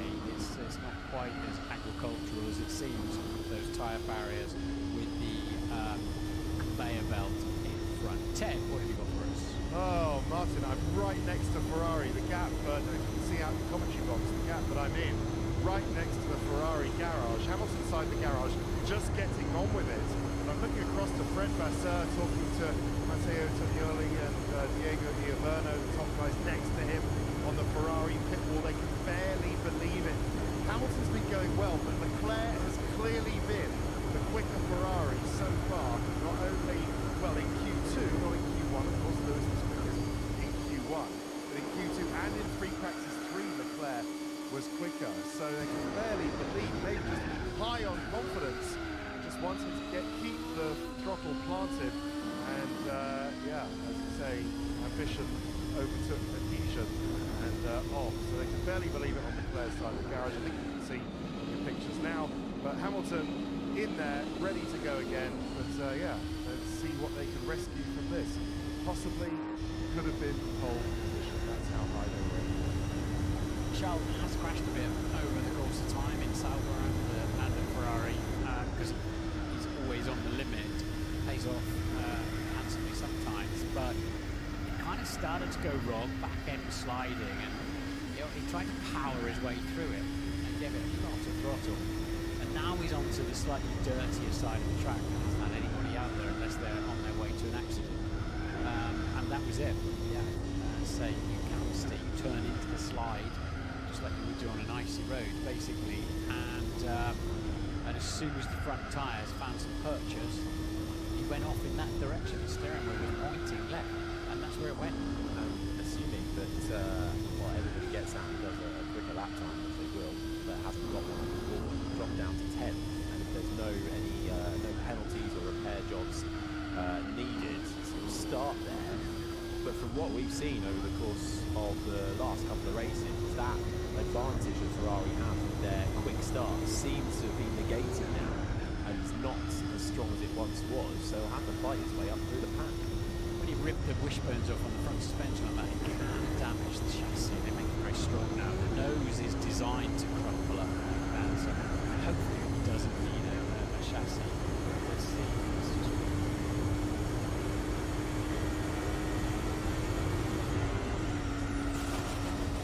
Is that just driver error? Could it be something down to, we've seen cars get electrical surges when it's unexpected in a corner? It's impossible to know these days. I mean, on the face of it, it looks like he got a bit too trigger happy on the throttle. Got a little bit wide, thought he could save it, and just kept powering through it. But you know, we will never know until they tell us later in the day, if they choose to tell us, whether he had some kind of power surge. I suspect that's but let's wait and find out. Well, shame for Charles Leclerc then. It looks like action down at Mercedes. We might be getting ready to roll. We haven't had a time through yet getting this race back underway, but teams might know something more than we do, or even if they want to get track priority, get out of the pit lane and be ready when that light goes green again.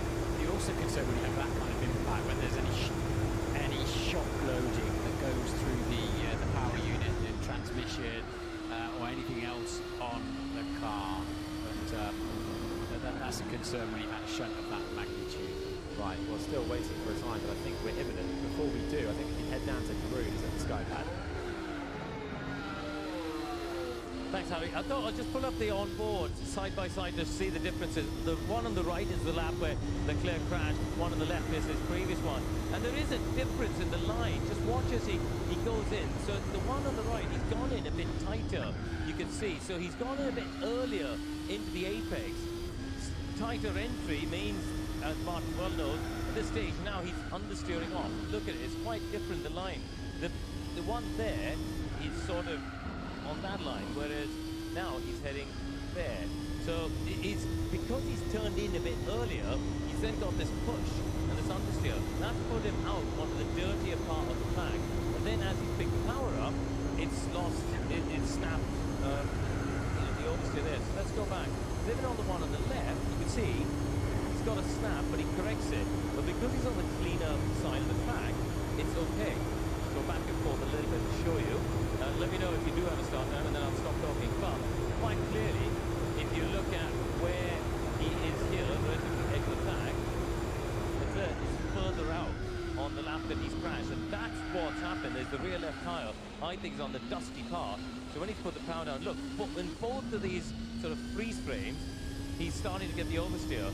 But the problem is, as you can see now, he's got full off the lock, he's on the dustier part, and then it just keeps going. So I think the reason he's ended up having this moment of crashing actually starts all the way back on the entry.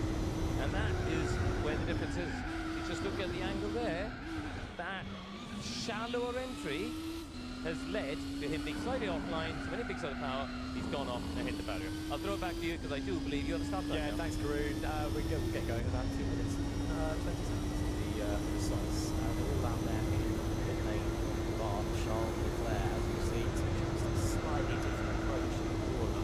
Wrong angle upsets the entirety of it. Next thing you know, the wall is your friend. Well, you're always sliding in a car. It doesn't always appear that way, but you know, because you're on the limit of grip, and that's what we do as racing drivers. And he's just been just taking the speed in. As Chris very well pointed out there, slightly tighter line in, tends to ask a bit too much of the front tyre, and then he really did try to rescue it. When he perhaps ought to have given it up, I'm sure it would have been still very surprised to be headbutting the wall at greater than 25G. But and it just shows you that now we're sort of taking a lot of downforce out of these cars, and there's so much torque, such twisting power from the oily bits and the battery that they'll light their rear tyres up in a heartbeat. And you know, they're flighty. They're really flighty cars.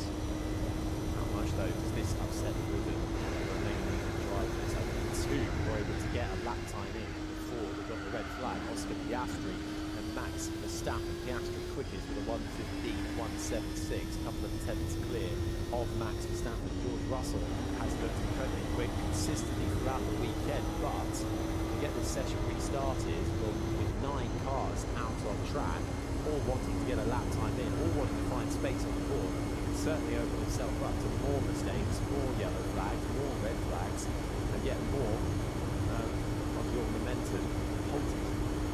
Looks to me as if the lap they had to abandon this tyres. Those that have yet to get a lap, there's enough time to go out and do that, and then throw in and they might even do like racing style pit stops if they don't need to refuel. with a great lap time on the board, and B, with a lap time on the board. Only him, Verstappen, have done that.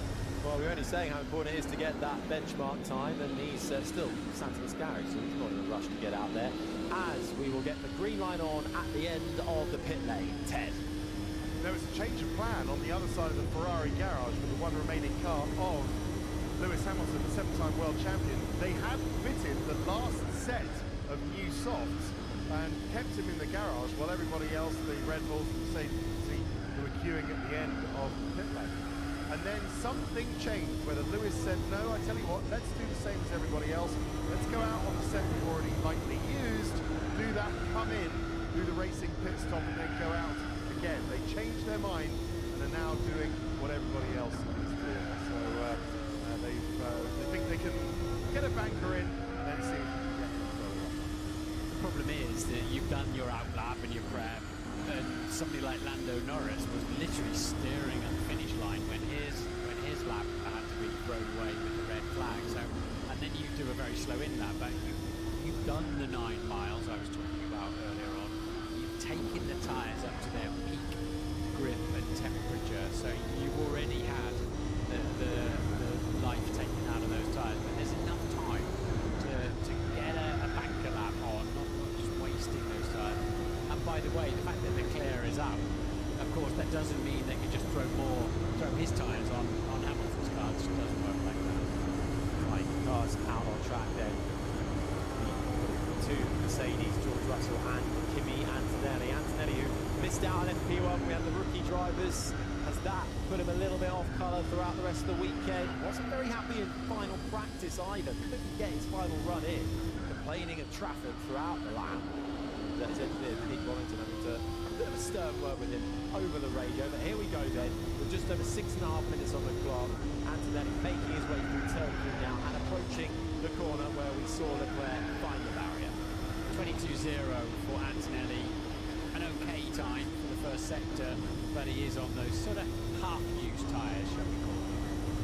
Russell embarks on his first lap now, making his way down the start finish straight into turns 1 and 2. So we'll get a direct comparison between the two Mercedes cars. Isaac Hadjar joining out on the circuit along with Lewis Hamilton of the Ferraris. Piastri and Verstappen still in the pit lane along with Liam Lawson and Nico Hulkenberg. Right, 14 thousandths of a second down through the middle sector of Piastri's benchmark time set just before the red flag for Kimi Antonelli. Hamilton down on time in the first sector as well.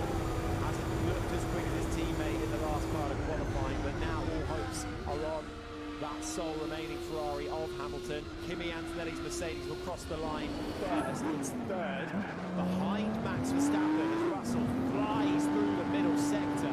The tyres, an absolute premium at this stage. Hadjar rises up to 4 tenths adrift. The top 4 covered by 4 tenths of a second. But George Russell might well start to put a gap between himself and the top of the field. What's he got across the line? Round the final corner. It's a gap. It's not much, but he'll take it. 31 thousandths of a second. Russell goes fastest. Russell was mighty through that last corner, just pinned it.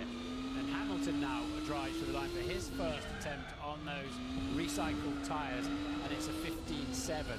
He did a 15.6 in Q1, a 15.4 in Q2, so he'll be looking forward to what he can do with a brand new set on. But that's a cracking lap time from George Russell. Right then, as those who didn't go out immediately now play the waiting game.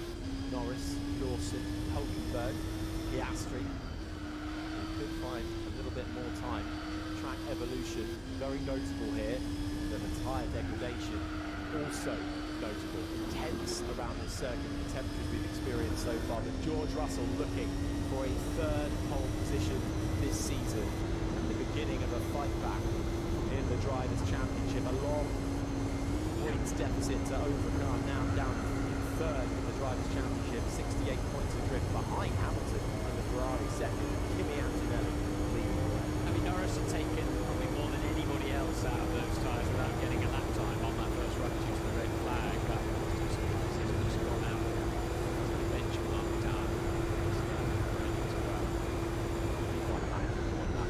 By the looks of things for Lando Norris. Liam Lawson down in 9th in the Racing Bulls, Nico Hulkenberg's Audi in his first Q3 of the year. As with bated breath, the mechanics wait for the all clear. That's the racing pit stop I was talking about, and I want to do for George Russell. Get him out quickly, stop in the pit lane, and make sure he can get out and get his preparation lap done at the pace he wants to do it. He's already had a black and white flag for being too slow, driving unnecessarily slowly. So he's had a final warning on that, George, and he needs to get out there and remember the rules. Your latest time of arrival at certain points, so drivers are just not going too slowly. Final few minutes then, as we set the top 10 of the grid for the Barcelona-Catalunya Grand Prix. The fight for pole position, final laps coming your way. George Russell currently on that provisional pole. Oscar Piastri second, Max Verstappen in third. With Kimi Antonelli fourth and Isaac Hadjar just behind. Here is Antonelli, the championship leader, who'll be looking for a fifth pole position this season. You want, and then put a lot of work into this. Want your brakes to be the right temperature, your wheel itself, the carcass of the tyre, the surface of the tyre. That's what you've got to ace, and you know very early on if you've got that right or not when you turn into the first corner, the first few sections. So that's why they don't want to put an awful lot of lateral load in. That's why they're so steady through the corners. They'll be given a lot of information about any cars that are catching them. So who's on an out lap and who is on a hot lap. So at the moment then, we have got out on track. Are they all out there? Everybody, bar Charles Leclerc. And if you're just joining us, the reason for that is because Charles Leclerc unfortunately crashing his Ferrari in his first run in Q3 down at turn 4, no longer able to take part in this session. So 9 drivers remain, and they are all out on circuit now, vying for every 10th they could find to set their grid position for Sunday's Grand Prix. Kimi Antonelli carving his way through the right-hander of turn 3 as the rear and front wing both shut under braking, that straight line mode coming to a close through the corners. Personal best for Antonelli through the first sector. Fastest of anybody is Max Verstappen. That's the time to beat. 21.8, though, he's right in there. Russell then has also done a 21.8 first sector. This is it. Absolutely brilliant driving now unfolding. They've got to spot every braking point, every turning, every touch of brake or throttle perfectly for this lap. Absolutely nothing between these three that we're showing on the screen through the first sector. Less than half a tenth down through that first sector for Lando Norris in the McLaren, but down on time. Good middle sector from Kimi Antonelli, who holds it all together through the right-hander. Russell is even faster through the middle sector. Mercedes coming to the fore right at the end of qualifying. Final corner for Kimi Antonelli across the line for the 19-year-old Italian, and it's provisional pole with a 1:14.998. But his teammate is flying. The fight back begins in Barcelona, or does it for George Russell? Fastest of anybody in the middle sector, and finds nearly 0.3 of a second to go. Fastest and ahead of his teammate to take provisional pole. Can anyone stop George Russell? Norris won't be able to. Third for the reigning world champion, the other McLaren, Oscar Piastri, just with a bit of a slide coming out through turn 10. But Max Verstappen flying through the first sector, quick in the middle too. Yeah, Max Verstappen is on a cracking lap behind this McLaren, but what can he do as he drives to the line? Currently P4, stays P4. Lewis Hamilton, fastest of anybody in the middle sector. Verstappen will cross the line first, just loses time right at the end. Pips Piastri though, Verstappen up into 4th. Hamilton's had a really good middle sector here. Can he keep it all together in the final corners of this lap? Hadjar crosses the line, up in 5th. Good result for the Frenchman. Lewis Hamilton to the line in 2nd for the 7-time world champion. All the hopes were left for Lewis Hamilton at Ferrari with Charles Leclerc out of Q3, and he just misses out on pole position by just over half a tenth of a second. But how about that for a statement from George Russell? Home for the Barcelona-Catalunya Grand Prix. He's been on top, hasn't he, all the way through. Looks supremely fast and under control, George Russell, but Hamilton splits the two Mercedes, pushes the championship leader off the front row, and also Verstappen and Hadjar split the two McLarens. Hadjar almost matching his teammate to 5 thousandths of a second. That's it. Nice work, mate. Pole position. There you go. Drive on the pit. Nice to feel the groove again. Back in the groove for George Russell, third pole position of the season, and you'll like the look of that. Lewis Hamilton, his old teammate, will start alongside him on the grid. Mercedes versus Ferrari. But the championship leader, Antonelli down in third, Norris fourth, Verstappen the top five, Hadjar sixth, Gasly, who looked so strong before the red flag, was quickest, ending up seventh. Yeah, Gasly did a 15-1 and then a 15-0, and he needed to be in the 14s to be anywhere near really the front two rows. But Norris 14-0-0-1 secured that. But George Russell, as he said, back in the groove. It's almost an invisible groove you could see on the racetrack as a driver, and sometimes it works, sometimes it doesn't. But Russell's changed his approach this weekend, and so far it's working well. But you'd say then it's a fast-starting Ferrari on the front row of the grid with him, but Mercedes have sorted out their starts, haven't they? But it's one of the longest runs down to turn one in the calendar. From pole to turn one, it's just over 560 metres, and a lot can happen on a track like this. You can easily go 3, maybe even 4 cars wide. You look to the second row with Antonelli and Norris just behind. Steaming in just a few moments ago, George Russell get out of the way of that Ferrari with Lewis Hamilton pulling up in that P2 spot. But we thought it was going to be close, and it certainly was. But Russell, keeping cool, calm and collected, had it under control, and taking his 10th career pole position, his first around this circuit. Previous best had only been 4th. Then he stood on the podium here twice before, back in 2022 and 2023, looking to go 2 steps further on the roster Sunday. But that will be a long way to come. 66 laps of running for the Grand Prix. First time to take a stop after a limited qualifying session, just behind the top 4 teams. Winning out that best of the rest. Liam Lawson down in 8th. A very strong start to the season, ahead of Nico.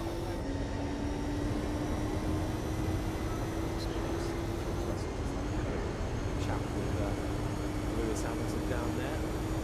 Looks a bit red in the face. To work for that one. It is hot out there. Hotter in the cockpit when you're at a standstill. Smile on the face of George Russell. We haven't seen that for a while now. He's been to hell and back, hasn't he, with bad luck and unreliability and just crazy things happening to him. Well, all the critics will have their say, but how you bounce back in Formula One is often how you get defined in the history books. And while it's not all gone George Russell's way, it's not all been on him so far this season. With luck not falling the way of the Brits. He's done the business today, though. Pole position ahead of Lewis Hamilton and Kimi Antonelli. 2 Mercedes sandwiching a Ferrari. We can head down here now, speaking with Naomi Shea. George, a big congratulations. It's pole position for you out here in Barcelona. Momentum hasn't been on your side lately, but you've come back to the European season and you're coming swinging. So how does it feel? It's been a great weekend so far. I kind of feel like my old self again, where sort of every lap I'm doing my job, always fighting in those top positions. Obviously, the last few races, for numerous reasons, haven't quite been on our side, but I came in this weekend with just a clean slate, felt good, and yeah, just great to be on pole. It's obviously a very different track here. It's a traditional circuit. You've also got a step softer on the tyres this year. Tell us, how was your experience during qualifying there in the car?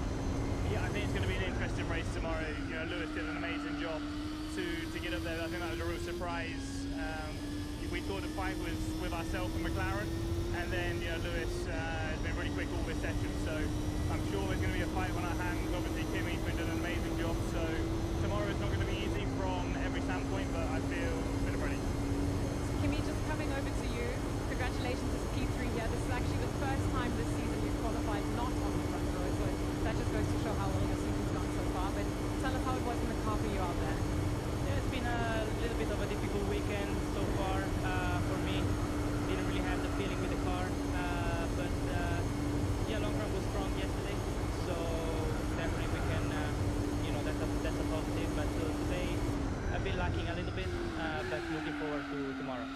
long, hard race tomorrow, as I was just saying to George, but also one of the longest runs to turn one. So do you think being in third might be of an advantage to tuck up behind the others and get a bit of a slipstream? Yeah, I mean, we'll try to get a good start, and then for sure we'll try to make the best use of the tow.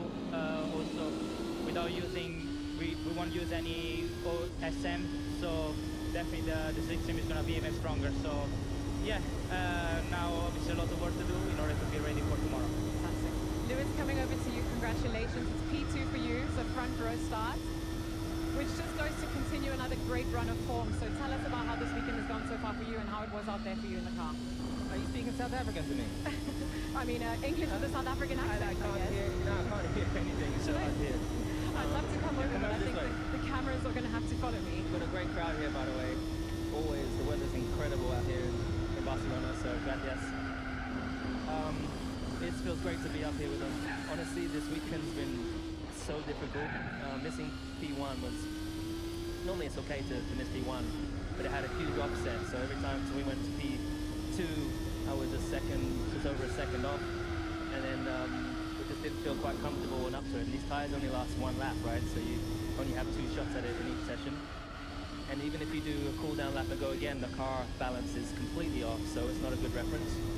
So then I went to P3, and again I was easily 4/10, 5/10 off, and I was thinking, geez, where am I going to get that pace? And I went and left the track between qualifying and between P3 and qualifying. Where did you go? I went back to my motorhome. Okay. Came back, and then Q1 I was first, and so I knew that I had a good balance and good. I was really comfortable in that first session. Q2 was a little bit harder with traffic and everything, and then these guys did a great lap. Naturally, congrats to George. But we're in a good position to be able to fight for tomorrow, so we have a race. Well, even though it hasn't been a very straightforward weekend, as you've just pointed out for you, you're in the front row, you're P2. This is a track that we often say sort of shows us exactly what the pecking order is, a traditional circuit, and we get a great balance of what the teams have.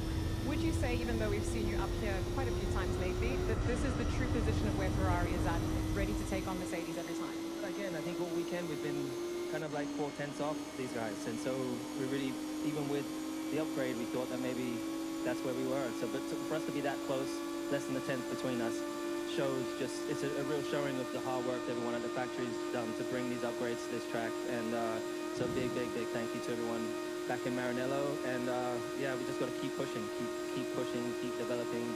And I'm hoping tomorrow we can squeeze some more out of this, and hopefully keep up with these guys for once. Well, that's all we have time for. Thank you so much, gentlemen. Well done, and a great race ahead of us tomorrow. Thank you.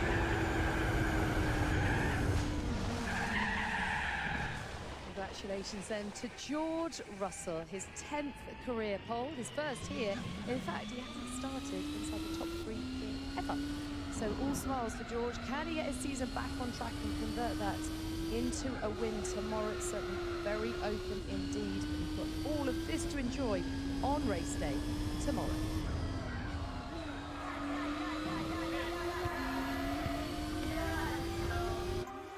Lewis came over, and I got a phone call from Toto 2 hours later, which would have been as Lewis left, and he said, he's leaving. So I called my family straight away. I was like, Lewis is leaving. And I was like, I couldn't believe it. Well, team, time flies when you're enjoying yourself. It's 10 years since the 2016 race here, with so many stories to talk about. This was a man in a hurry and ready to win from the day dot.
get feels on the bitch. Now I throw shields on the dick to stop me from that HIV shit. And niggas know they soft like a Twinkie fillin', playing the villain. Prepare for this rap killing. Biggie Smalls is the illest. Your style is played out like Arnold. And what you talking about, Willis?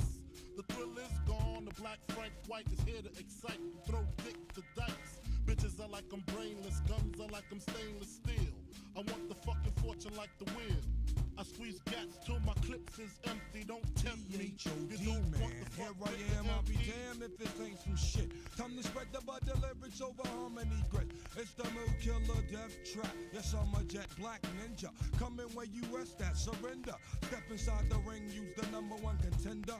Looking cold booty like your pussy in December. Nigga, stop bitching, button up your lippin'. From method, all you gettin' is the can of ass whipping. Hey, I be kicking. You son, you doing all the yapping, acting as if it can't happen. Your frontin' got me mad enough to touch something. You one from Shallon, Allen, and ain't afraid to bust something. So what you want, nigga? You want, nigga? I got a 6-shooter and a horse named Trigger. It's real, 94, rugged raw, kicking on your goddamn doors. Something like this. Fuck the world, don't ask me for shit. Everything you get, you got to work hard for it. Honey, shake your hips. You don't stop. The niggas pack the clip. Keep on. Verse 2. Coming with that OE brew. Met the cow, putting niggas back in ICU. I'm lifted, true. You can bring your whack ass crew. I got connections. I get that ass stuck like glue.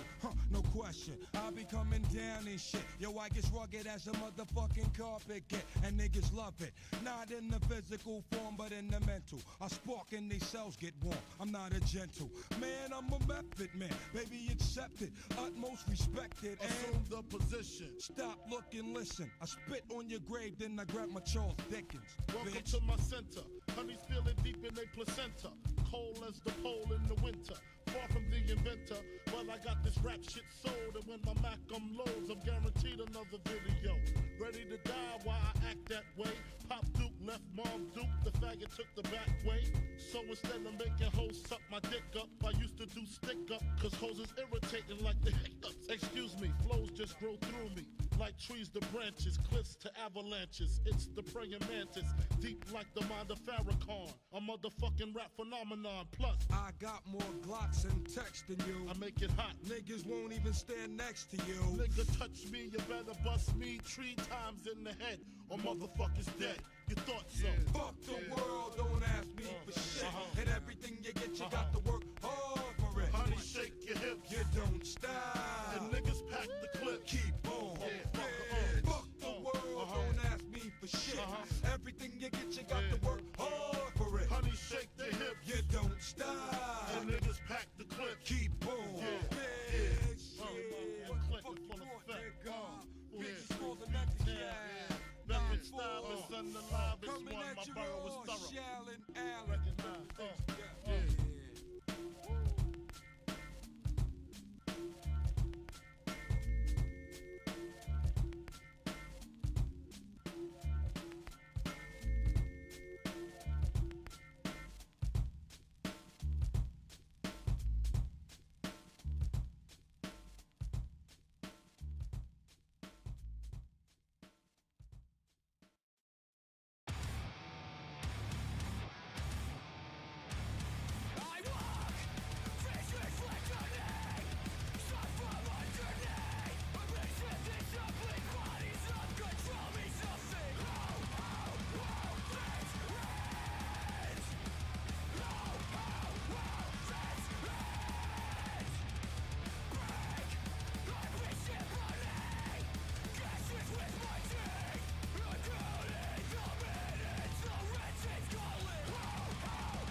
bad decisions, that's alright.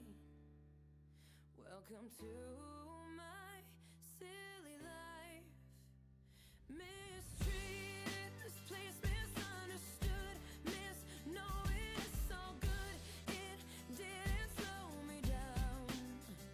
Mistaken, always second guessing, underestimated, look, I'm still around. Pretty, pretty please, don't you ever feel like you're less than fucking perfect. Pretty, pretty please, if you ever feel like you're nothing, you're fucking perfect to me. You're so mean when you talk about yourself. You were wrong. Change the voices in your head. Make them like you instead. So complicated. Look how we are making. Filled with so much hatred. Such a tired game. It's enough. I've done all I can think of. Chased down all my demons. I've seen you do the same. Oh, pretty, pretty please, don't you ever feel like you're less than fucking perfect. Pretty, pretty please, if you ever feel like you're nothing, you're fucking perfect to me. The whole world's scared, so I swallow the fear. The only thing I should be drinking is an ice cold beer. So cool in line, and we try, but we try too hard, and it's a waste of my time. Done looking for the critics, cause they're everywhere. They don't like my jeans, they don't get my hair. Exchange ourselves, and we do it all the time. Why do we do that? Why do I do that? Why do I do that?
saucing, I'm saucing on you. I'm swagging, I'm swagging, I'm swagging, oh. I'm ballin', I've a song on you.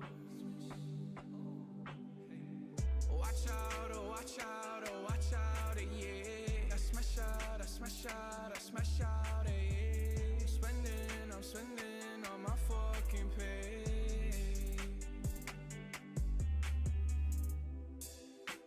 I got me some braids and I got me some hoes. Started rocking the sleeve, I can't buy with no jaws. You know how I do it, can close on my toes. This shit is hard. Ooh. I ain't rich yet, but you know I ain't broke, so if I see it, I like it, buy that from the store, I'm with some white girls and they love them to coca. Like they OT, double OT, like I'm KG, smoking OG. And you know me, in my 2-3s and my gold tee. Bet you're smiling, bet you see me from the nosebleed. I'm the new 3 and I change out to my new D. White Iverson. When I started balling, I was young. You gon' think about me when I'm gone. I need that money like the ring I never won. I want saucing, I'm saucing on you. I'm swaggin', I'm swaggin', oh. I'm ballin', I've a song on you. Watch out, oh watch out, oh watch out, yeah. I smash out, I smash out, I smash out, yeah. I'm spending on my fucking pay. Ooh, starting.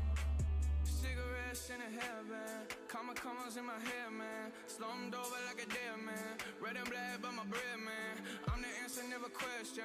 Lace up, learn a lesson. Bitch, I'm saucing, I do this often. Don't do no talking, my options right when I walk in. Jump on them Jordans, I'm ballin'. Money jumping, like I'm Davis from New Orleans. Oh, bitch, I'm hard and I don't miss nothing. For practice, this shit just happens. No, y'all can't stand it, I have it, I never pass it. I wear my magic, high average, ball on these bastards. It makes me happy, it's tragic, I make it happen. And all y'all shacked in. White Iverson. When I started balling, I was young. You gon' think about me when I'm gone. I need that money like the ring I never won. I want saucing, I'm saucing on you. I'm swaggin', oh. I'm ballin', I've a song on you. Watch out, oh watch out, oh watch out, yeah. I smash out, I smash out, I smash out, yeah. I'm spending on my fucking pay.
Well, now, don't you tell me to smile.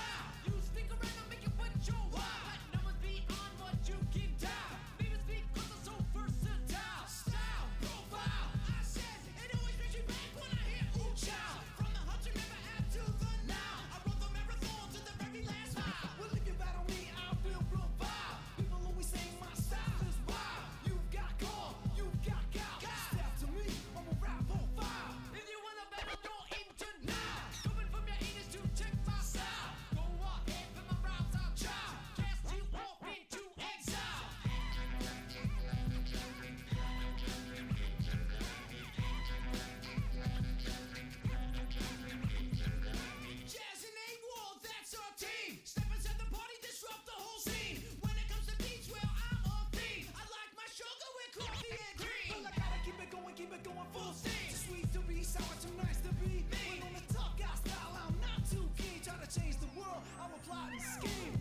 This is a fair request, and I promise I will not judge any person only as a teenager.